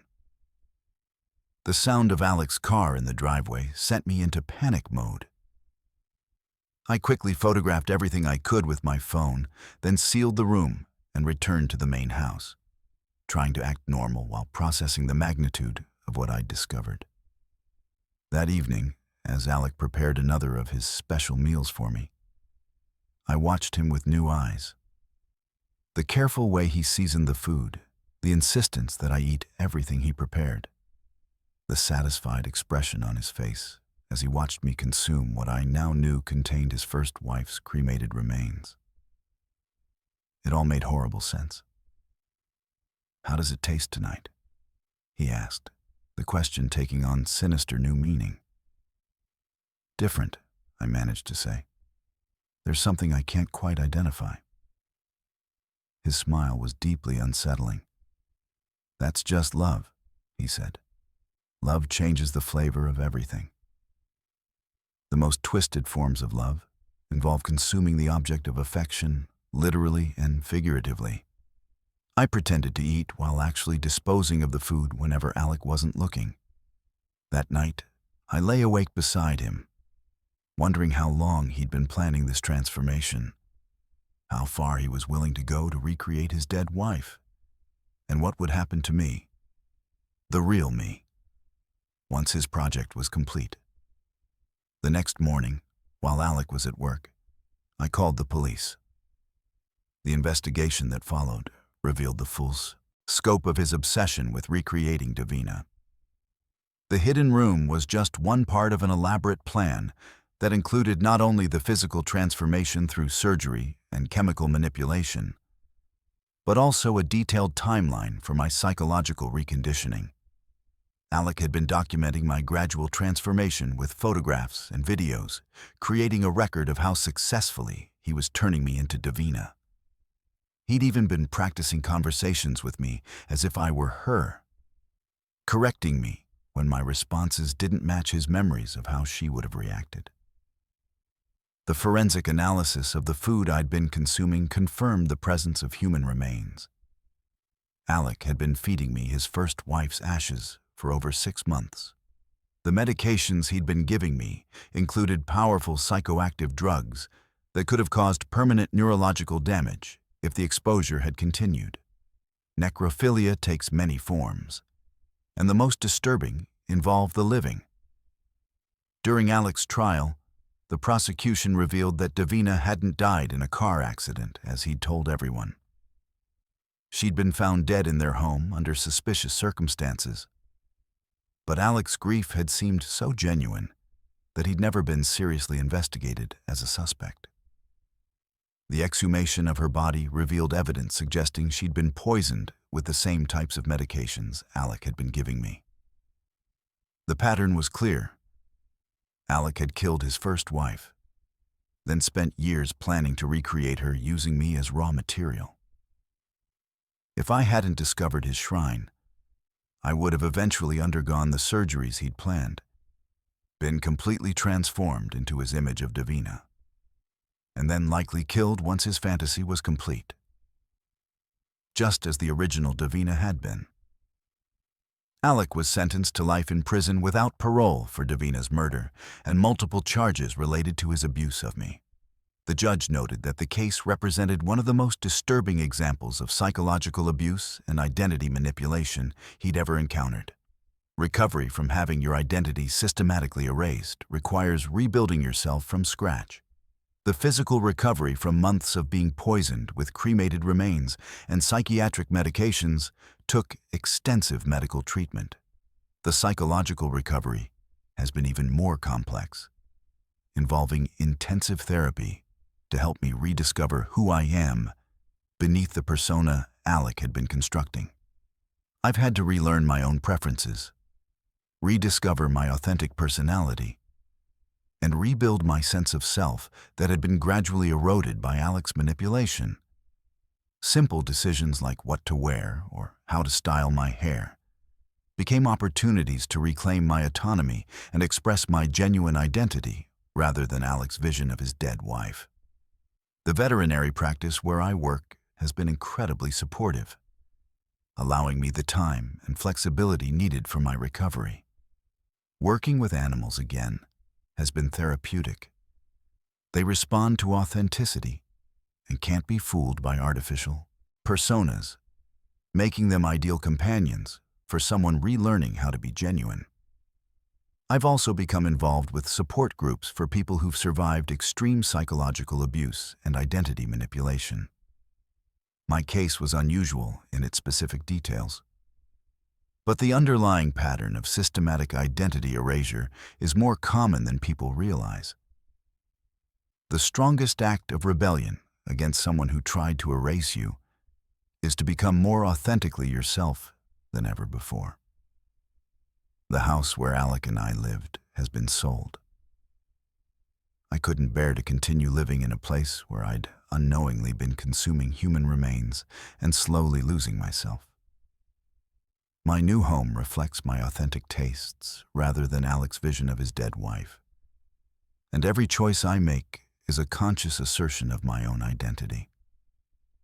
I've had extensive medical testing to ensure that consuming cremated remains didn't cause permanent health damage. The psychological impact has been more lasting. There are still days when I question whether my thoughts and preferences are genuinely mine or somehow influenced by Alex's conditioning. But I'm healing, and I'm alive, which is more than Davina got. Her story ended when Alex's obsession turned fatal, but mine continues because I discovered his plans before he could complete them. Every day I choose to be authentically myself rather than someone's recreation of a dead woman is a victory. The dead deserve to rest in peace, and the living deserve to exist as themselves. Alec tried to turn me into a living shrine to his dead wife, but he failed.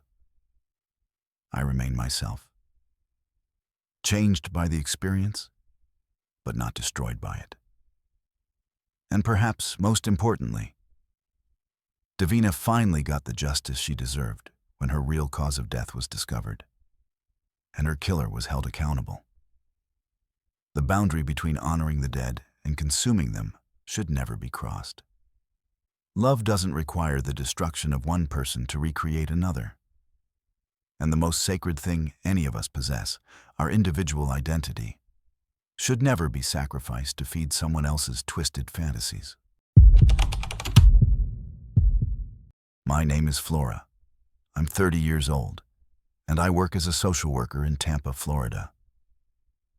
I need to whisper this story because even now, months after everything ended, I still feel like someone might be listening.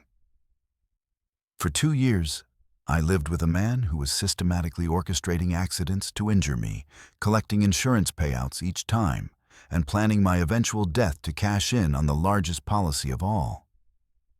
I should have known something was wrong when Casper insisted on taking out so much life insurance when we got married. He said it was because he loved me and wanted to make sure I'd be taken care of if anything happened to him. What he didn't tell me was that he'd also taken out policies on me. Multiple policies with different companies, totaling nearly $1 million in death benefits. The accident started small about 6 months into our marriage. A loose stair rail that gave way when I grabbed it, sending me tumbling down half a flight of stairs. A shelf that collapsed just as I was walking underneath it, hitting me hard enough to require stitches. Each incident seemed like terrible luck, and Casper was always so concerned, so caring as he drove me to the emergency room and held my hand while I got treated. When someone profits from your pain, every act of caring becomes suspect. The pattern continued for months, each accident slightly more serious than the last. I slipped in our shower when the safety strips Casper had just installed somehow came loose. I fell through our deck railing when the wood gave way under my weight. Wood that Casper had supposedly just reinforced for safety. Our garage door malfunctioned and came crashing down on me while I was walking underneath it.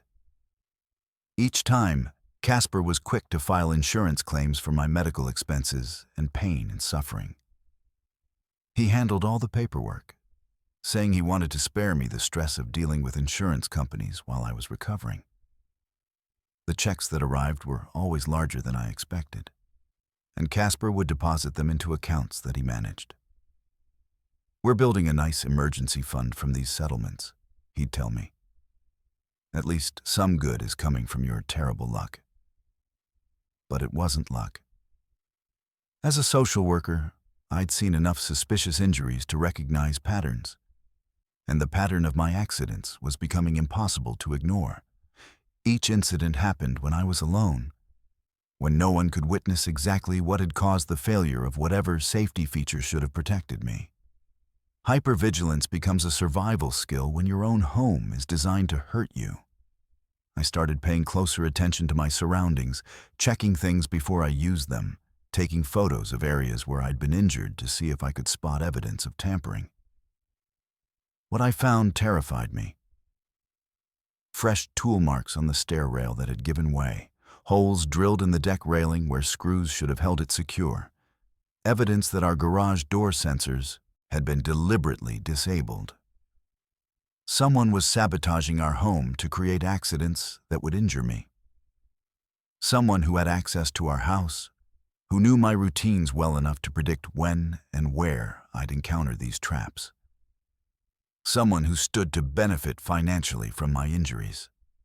That someone was my husband. The realization hit me like a physical blow, but the evidence was undeniable. Casper had been systematically weakening structural elements in our home, timing the sabotage to coincide with when I'd be most vulnerable. He knew I always grabbed that particular stair rail when coming up from the basement. He knew I always walked under that shelf when doing laundry. He knew my morning routine and exactly when I'd be walking under the garage door. When your spouse becomes your predator, every room becomes a potential crime scene. I started documenting everything with hidden cameras, photographing the evidence of tampering, and researching the insurance policies Casper had taken out without my full knowledge. What I discovered made me realize that my life was in immediate danger. The policies weren't just covering my medical expenses. They were substantial life insurance policies that would pay out hundreds of thousands of dollars if I died accidentally. The pattern of escalating accidents wasn't random. It was a carefully planned progression leading to my death. But the conversation that changed everything happened on a Tuesday evening when Casper thought I was asleep. I heard him on the phone in his office, speaking in low tones to someone about the next incident. "The small stuff has been profitable, but we need to move to the final phase," he said. "I've got everything set up for next weekend. It'll look like a tragic home invasion gone wrong. She'll struggle, there'll be signs of a break-in, but ultimately it'll be clear that the intruder panicked and killed her." I pressed my ear to the door, my heart pounding so loud I was afraid he'd hear it. "The life insurance policies will pay out within 30 days, he continued. "Almost $1 million total, minus your cut. Then I disappear for a while, let things cool down, and we can start fresh somewhere else. When you overhear your own murder being planned, every second becomes borrowed time." The person on the other end was apparently asking questions, because Casper responded with details that made my blood freeze. "I've done this before, remember?" The setup worked perfectly with Azariah and Anne.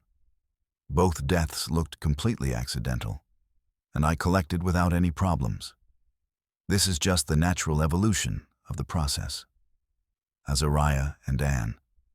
Two names I'd never heard before, but the context made it clear they were previous wives who hadn't died accidentally at all.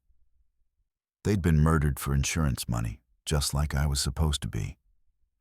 I spent the rest of that night in a state of terror, lying perfectly still while planning my escape. By morning, I decided to take a sick day from work and use the time to gather evidence and contact the police. But first, I needed to know more about Azariah and Anne. When you discover you're not the first victim, every day you survived becomes a miracle. Internet searches revealed the horrifying truth. Azariah had been Casper's first wife, married to him 5 years ago. She died in what was ruled an accidental drowning while they were on vacation. The news reports described a tragic slip and fall at a remote waterfall, with Casper as the devastated survivor who'd tried desperately to save her. Anne had been wife number 2, married 3 years ago. She died in a house fire that started while she was sleeping.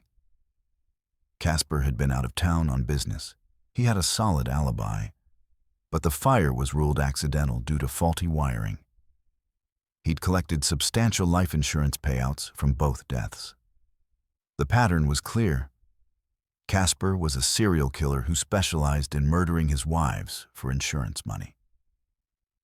He'd refined his techniques over time, moving from dramatic accidents to more elaborate schemes involving gradual injury and escalating danger. I was supposed to be victim number 3. Using my social work contacts, I reached out to law enforcement officers who specialized in domestic violence and insurance fraud. The detective I spoke with was immediately interested in the case. Apparently, there had been informal concerns about the number of accidental deaths connected to Casper, but never enough evidence to justify an investigation. Sometimes survival depends on having professional skills that help you navigate dangerous systems. The investigation moved quickly once I provided the evidence I'd gathered.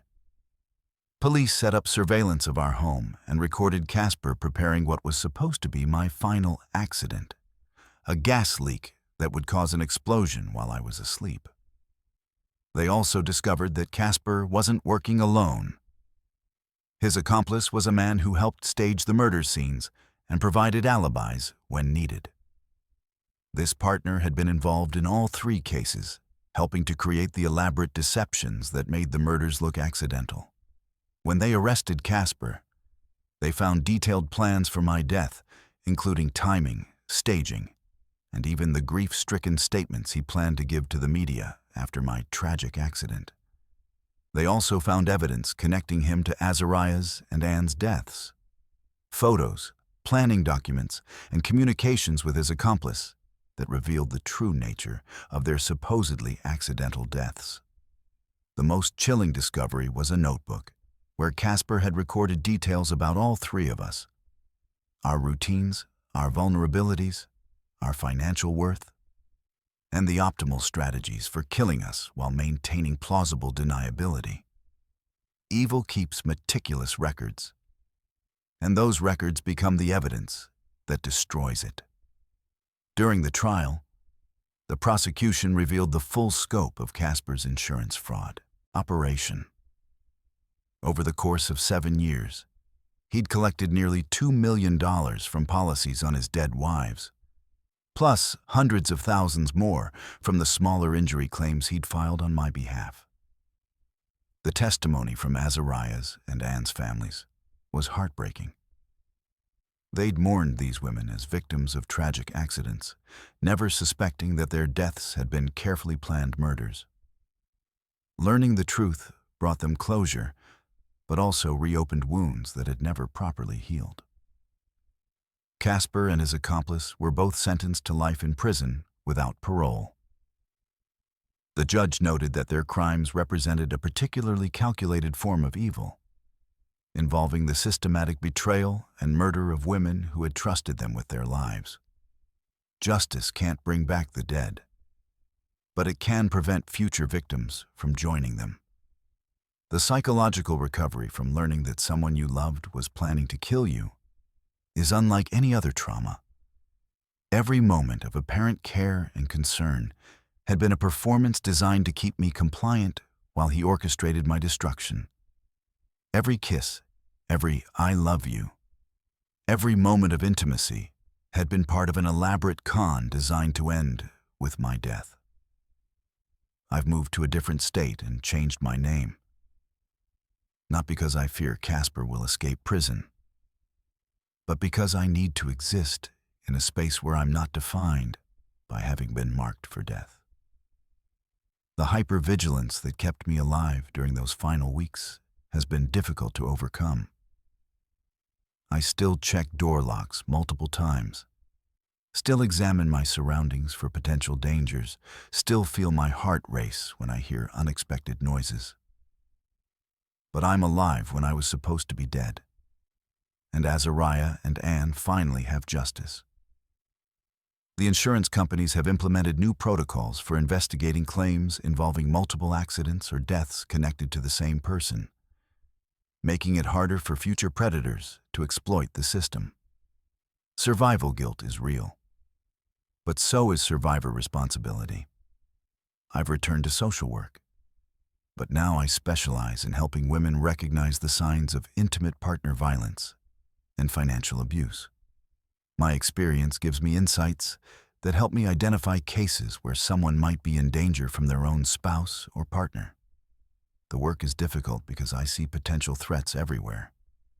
But it's also meaningful because I know firsthand how easy it is to miss the signs when you're living inside the situation. Love makes us vulnerable to exploitation, and trust makes us blind to betrayal. Every woman I help escape a dangerous relationship is a victory not just for her, but for Azariah and Anne too. Their deaths weren't meaningless if they helped me save others from the same fate. The dead can guide the living toward safety if we're willing to listen to their stories. I still whisper sometimes when I tell this story, even though Casper is locked away forever. The fear he instilled in me during those final weeks has faded, but never completely disappeared. That might be the price of survival. Carrying forever the knowledge of how close death came, how easily love can mask murderous intent. But I'm here to tell this story when Azariah and Anne can't tell theirs. Their voices were silenced by someone they trusted, but mine survived to warn others. Sometimes that feels like enough. Sometimes it feels like everything. The insurance farmer planted policies like seeds, expecting to harvest death for profit. But this crop failed, and his fields have been burned to ensure nothing like it can grow again. My name is Indy. I'm 35 years old, and I work as a librarian in Seattle, Washington. I've always believed in the power of helping others, in the importance of community support during times of crisis. That's why it's so devastating to discover that my husband had been using my face, my name, and my most private tragedies to steal money from families who were already suffering unimaginable loss. Dane and I had been married for 4 years when this nightmare began, though I didn't realize it was happening at the time. We'd been trying to have children for 3 years, and I'd suffered 2 miscarriages that left me emotionally shattered and questioning everything I thought I knew about my future. Dane had been incredibly supportive during those dark periods, holding me while I cried and encouraging me to believe that we'd eventually have the family we dreamed of. After my second miscarriage, Dane suggested that we channel our grief into something positive. He'd been researching ways to help other families going through similar losses, and he thought starting a small charitable foundation might help us heal while making a difference for others facing medical crises. We understand loss in a way that many people don't, he said, holding my hands across our kitchen table. Maybe we can use that understanding to help families who are struggling with medical bills and treatment costs. The idea appealed to me. As a librarian, I was used to helping people find resources and information they needed. The thought of extending that help to families facing medical emergencies felt like a natural progression of my desire to serve others. Sometimes the most evil schemes are wrapped in the language of compassion and service. Dane handled all the paperwork for establishing our charitable foundation, which he named Hope for Healing. He said he wanted to spare me the bureaucratic stress while I was still processing my grief. The foundation's mission was to provide financial assistance to families dealing with childhood cancer, pregnancy loss, and other medical emergencies that created both emotional and financial hardship. I was listed as the primary contact and public face of the organization, which Dane said was because my background as a librarian gave me credibility and trustworthiness that potential donors would respond to. My photo appeared on all the foundation's materials, and my personal story of loss was featured prominently in our fundraising appeals. People connect with authentic stories, Dane explained. Your experience with miscarriage will help other families feel understood and supported. At first, I was uncomfortable with how public my personal tragedy had become. But Dane convinced me that sharing my pain could help others feel less alone in theirs. The foundation's website featured my photograph alongside heartbreaking stories of families facing medical crises, and donation requests that emphasized how every contribution could make a life-changing difference. The response was overwhelming. Within months, we were receiving thousands of dollars in donations from people across the country who wanted to help families in crisis. Dane managed all the financial aspects of the foundation, saying he wanted me to focus on the emotional support side while he handled the logistics. When someone insists on handling all the money while you provide all the credibility, question their motives. I began receiving thank you cards and emails from families who said our foundation had helped them during their darkest hours. Stories of children who'd received life-saving treatments, families who'd been able to stay together during extended hospital stays, and parents who'd been able to give their children proper funerals after tragic losses. But something felt wrong about the volume of gratitude we were receiving compared to what I knew about our foundation's activities. Dane claimed we were helping dozens of families, but I never saw detailed reports about where the money was going or how the recipients were selected. When I asked to be more involved in the decision-making process, Dane would become defensive and remind me how much stress I was already under at work and how important it was for me to focus on healing from our losses. "Trust me to handle the business side," he'd say. "Your job is to be the heart of this organization. Let me be the hands." But I started noticing discrepancies that couldn't be explained away. Donation acknowledgments were being sent out for amounts that seemed inconsistent with what Dane told me we were receiving. Families who supposedly received assistance from us weren't listed in any records I could find. Most troubling, some of the thank you letters we received seemed to be written in the same handwriting, despite supposedly coming from different families. Trust without verification is just willful blindness, and willful blindness enables evil. The truth began to unravel on a Saturday afternoon when I was grocery shopping alone. A woman approached me in the produce section, her face flushed with anger and grief. "You should be ashamed of yourself," she said, her voice shaking with emotion. "My daughter is dying of leukemia, and you people took our money and disappeared." I was confused and tried to explain that there must be some mistake.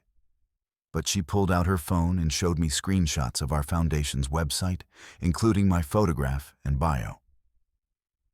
"Don't pretend you don't know what I'm talking about," she continued, her voice getting louder. "We donated $5,000 to your fake charity for families with sick children. You sent us a thank you letter saying the money would help kids like Caitlin get treatment.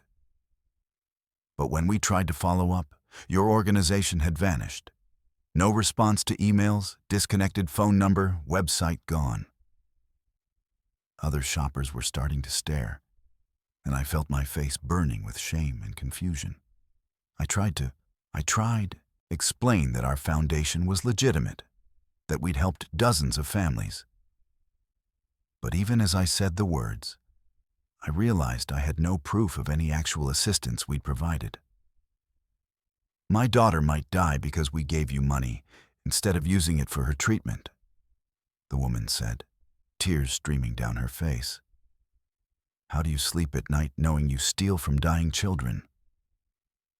Being confronted with your unwitting complicity in evil is like discovering you've been sleepwalking through a crime scene. I left my groceries and rushed home to confront Dane, but he wasn't there. Instead, I went to his office and began going through the foundation's records systematically. What I found made me physically sick. There were hundreds of fake profiles for families supposedly helped by our foundation.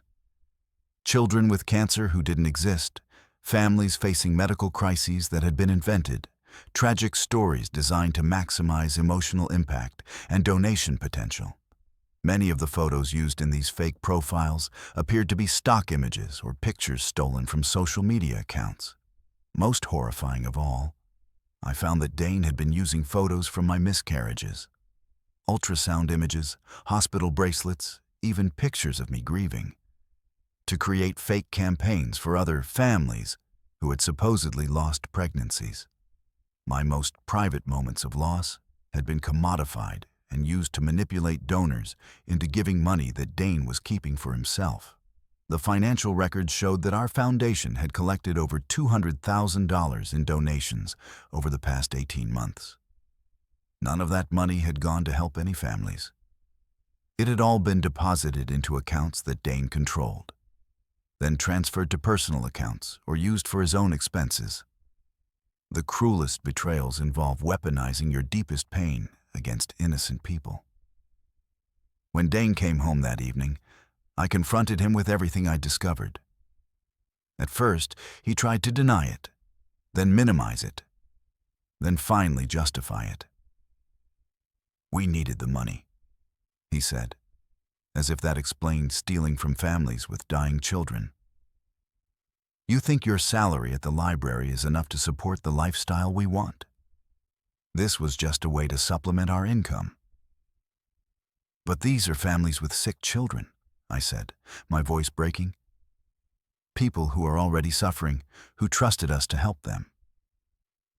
"They're strangers," he replied with a coldness that I'd never seen before. "What do we owe them? We have our own lives to worry about." The conversation that followed revealed the full extent of Dane's deception. He'd been running charity scams for years, always using different identities and fake organizations. Meeting me had given him access to a more sophisticated operation. A credible front person with a sympathetic personal story that donors would trust. My miscarriages hadn't been tragedies to be overcome together. They'd been opportunities to create more compelling fundraising materials. My grief hadn't been something for us to heal from. It had been a commodity to be exploited for financial gain. When your spouse treats your trauma as a business opportunity, the marriage was never real. I contacted the FBI the next morning. The investigation that followed revealed that Dane had been running similar operations in multiple states, always targeting people's desire to help families facing medical crises. He'd stolen hundreds of thousands of dollars from donors who thought they were helping sick children and grieving parents. Many of his previous schemes had involved recruiting unwitting accomplices, people who became the public face of fake charities, while Dane handled the financial operations behind the scenes. I wasn't his first victim, just his most successful one. The hardest part of the investigation was contacting the families who donated money, believing they were helping people like themselves. Parents who'd given money while their own children were fighting cancer. Families who donated from their own modest resources because they understood what it meant to face impossible medical bills. Each conversation was a knife to my heart. These people had trusted me, had seen my face and my story, and believed that their donations would help families in crisis. Instead, their money had funded Dane's lifestyle, while they continued to struggle with their own medical expenses. Complicity doesn't require intent, but recovery requires taking responsibility anyway. During Dane's trial, the prosecution revealed that he'd been planning to abandon our fake charity and disappear once donations started declining. He'd already established a new identity in another state and was beginning to recruit another unwitting accomplice to serve as the front person for his next operation. He was sentenced to 15 years in federal prison for wire fraud, mail fraud, and operating a fraudulent charitable organization. The judge noted that his crimes were particularly heinous because they exploited both the generosity of donors and the trust of victims who thought they were helping people in need. But the legal resolution didn't address the moral complexity of my situation. Even though I hadn't known about the fraud, my face and story had been used to steal money from vulnerable families. Hundreds of people had donated money because they trusted me, and that trust had been betrayed even though I hadn't intended to betray it. The psychological aftermath has been devastating. The shame of having been used to hurt people who were already suffering has been almost unbearable. Every time I remember a donor's thank you card or a family's grateful email, I'm reminded that their gratitude was based on lies and their money was stolen. Healing from being unknowingly complicit in evil requires forgiveness of yourself and action to prevent future harm. I've spent the past year trying to make amends in whatever way possible. Using my own savings and taking out loans, I've been able to repay some of the smaller donations, though the total amount stolen is far more than I could ever repay on a librarian's salary. I've also become involved with legitimate charitable organizations that help families facing medical crises, volunteering my time and skills to ensure that real help reaches people who need it. It's a small way to channel my guilt into something positive, though it can never fully compensate for the harm that was done in my name. The library where I work has been supportive, allowing me to take time off for the legal proceedings and understanding that I was a victim of the fraud, even though my identity was used to perpetrate it. My colleagues have helped me understand that being manipulated doesn't make me responsible for the manipulation, even though the consequences were devastating. Recovery means accepting that you can't undo the past, but you can influence the future. I've moved to a different apartment and changed my phone number. Not because I fear Dane, but because I needed to create some distance from the life where I unknowingly fronted a criminal operation. The new space represents a commitment to rebuilding my life with complete honesty and transparency.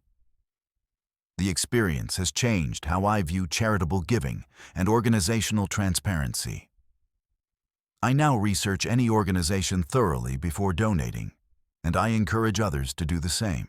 Too many people operate fraudulent charities that exploit both donors' generosity and vulnerable populations' desperation.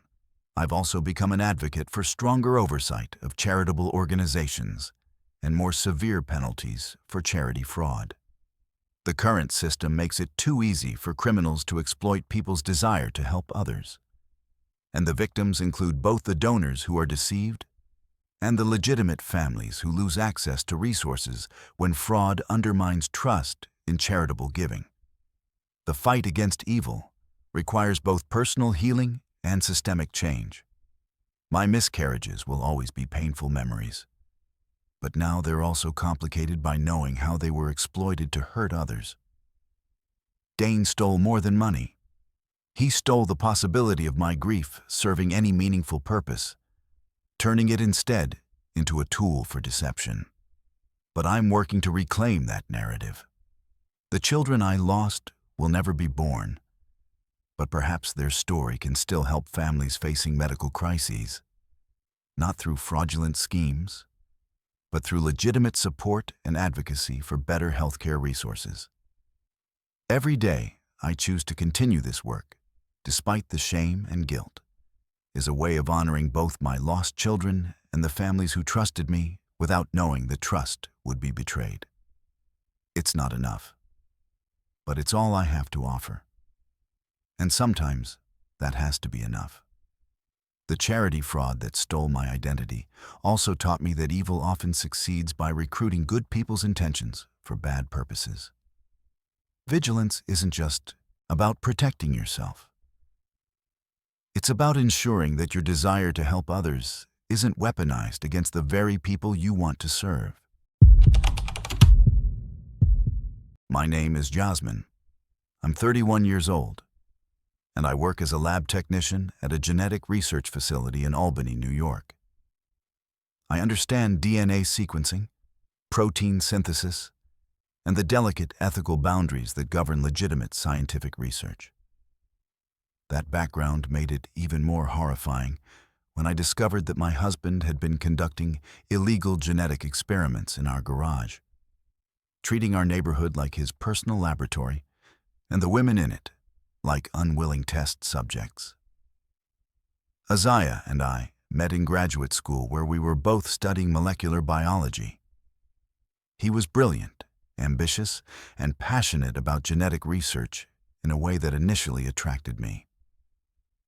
We shared late nights in the lab, discussing the potential for genetic engineering to solve humanity's greatest challenges: curing diseases, enhancing intelligence, creating stronger and healthier future generations. After we married and moved to a suburban neighborhood outside Albany, Isaiah took a position with a private research company while I continued working at the university lab. He often complained about the restrictions and ethical oversight that limited his research, saying that bureaucratic red tape was preventing breakthrough discoveries that could benefit mankind. Imagine what we could accomplish if we weren't bound by all these ethical committees and regulatory frameworks, he'd say during dinner. The greatest scientific advances in history came from researchers who were willing to push boundaries that others were too timid to cross. At the time, I thought he was just frustrated by the slow pace of legitimate research. I never imagined he was planning to conduct his own experiments without any ethical oversight whatsoever. When someone consistently argues against scientific ethics, they're revealing their willingness to abandon them entirely. Isaiah began spending more time in our garage, which he claimed to be converting into a home workshop. He installed additional electrical outlets, brought in equipment that he said were surplus items from his company, and created what looked like a sophisticated laboratory setup. When I asked about the equipment, he explained it as a way to continue his research at home without the limitations imposed by his employer. Personal projects, he called them. Small-scale experiments that might lead to bigger discoveries later. I was initially supportive of his dedication to science, though I questioned whether conducting research at home without proper institutional oversight was appropriate. Isaiah dismissed my concerns, saying that some of the greatest scientific breakthroughs had occurred in informal settings by researchers working independently. The setup in our garage became increasingly elaborate over several months. Professional-grade microscopes, centrifuges, DNA sequencing equipment, and specimen storage systems that must have cost tens of thousands of dollars. Isaiah claimed most of the equipment was borrowed from work or purchased secondhand. But the sophistication of his home laboratory rivaled facilities at major universities. More concerning was his growing interest in our neighbors' personal lives. Isaiah began attending neighborhood social events with unusual enthusiasm, asking detailed questions about families' medical histories, ethnic backgrounds, and genealogical information. He'd engage parents in conversations about their children's development, academic performance, and physical characteristics.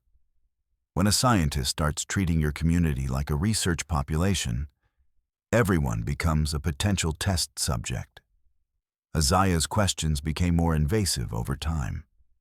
He'd ask neighbors about fertility issues, pregnancy complications, and family planning decisions. He volunteered to help with school science projects, offering to teach children about genetics and DNA, while collecting hair and saliva samples for educational demonstrations. I began noticing that Isaiah was keeping detailed records of information about our neighbors. Files containing names, addresses, physical descriptions, medical information, and what appeared to be genealogical charts mapping family relationships throughout our neighborhood. When I asked about the files, he claimed he was conducting a population genetics study that might be published in an academic journal. Understanding genetic diversity in small communities could provide valuable insights for medical research, he explained. I'm documenting inherited traits and family health patterns that might reveal important genetic markers. But the scope of his data collection went far beyond what would be necessary for legitimate population studies. He had detailed physical measurements, behavioral observations, and even photographs of neighbors taken without their knowledge. Most disturbing were his detailed notes about women's menstrual cycles, fertility status, and reproductive health. The breakthrough that revealed the true horror of Isaiah's activities came when I went to the garage looking for gardening tools and accidentally knocked over a filing cabinet. As I cleaned up the scattered papers, I found documents that made my scientific training irrelevant in the face of pure moral revulsion. Sometimes, the most sophisticated evil hides behind the language of scientific advancement. Isaiah wasn't just collecting genetic information about our neighbors. He was implementing a systematic breeding program designed to create what he called genetically optimized offspring. The documents outlined his plan to identify women with superior genetic traits and artificially inseminate them with sperm samples he'd collected from men who met his criteria for genetic superiority. The files contained detailed genetic profiles of dozens of families in our neighborhood, with women classified according to their potential value for his breeding program. He'd identified specific genetic markers associated with intelligence, physical strength, disease resistance, and other traits he considered desirable for future generations. Most horrifying of all, I found evidence that Isaiah wasn't just planning these procedures. He'd already begun implementing them. Medical records showed that several women in our neighborhood had experienced unexpected pregnancies after visiting Isaiah for routine health consultations that he'd been offering as a community service. Isaiah had been posing as a genetic counselor, offering free fertility testing and health screenings to women who were trying to conceive. During these appointments, he'd been secretly performing artificial insemination procedures using sperm samples from men he'd identified as genetically superior donors. When someone uses medical authority to violate women's reproductive autonomy, science becomes a weapon of assault. The documentation I found revealed the full scope of Isaiah's operation. He'd successfully impregnated at least 6 women in our neighborhood without their knowledge or consent, telling them that their pregnancies were natural conceptions with their husbands. He'd been monitoring these pregnancies closely, collecting data about fetal development and documenting genetic characteristics of the resulting children. Isaiah had also been collecting genetic samples from the children born through his secret program, tracking their development and comparing their abilities to those of children conceived naturally. He maintained detailed files on each child's physical, intellectual, and behavioral characteristics, treating them like test subjects in his unauthorized genetic experiment. The most chilling discovery was Isaiah's long-term plan for expanding his operation. He'd identified additional women in neighboring communities who met his genetic criteria, and he was planning to establish multiple sites where he could continue his breeding program on a larger scale. His ultimate goal, according to his written plans, was to create a generation of genetically superior children who would eventually interbreed to produce an even more advanced bloodline. He saw himself as the architect of human evolution, using modern genetic technology to accelerate natural selection. Eugenics doesn't disappear when you call it genetic optimization. It just becomes more technologically sophisticated. When Isaiah returned home that evening, I confronted him with the evidence I'd discovered. His response revealed the full extent of his delusion and moral corruption. "You're thinking like a typical lab technician instead of a visionary scientist," he said, as if that explained the systematic violation of women's reproductive rights.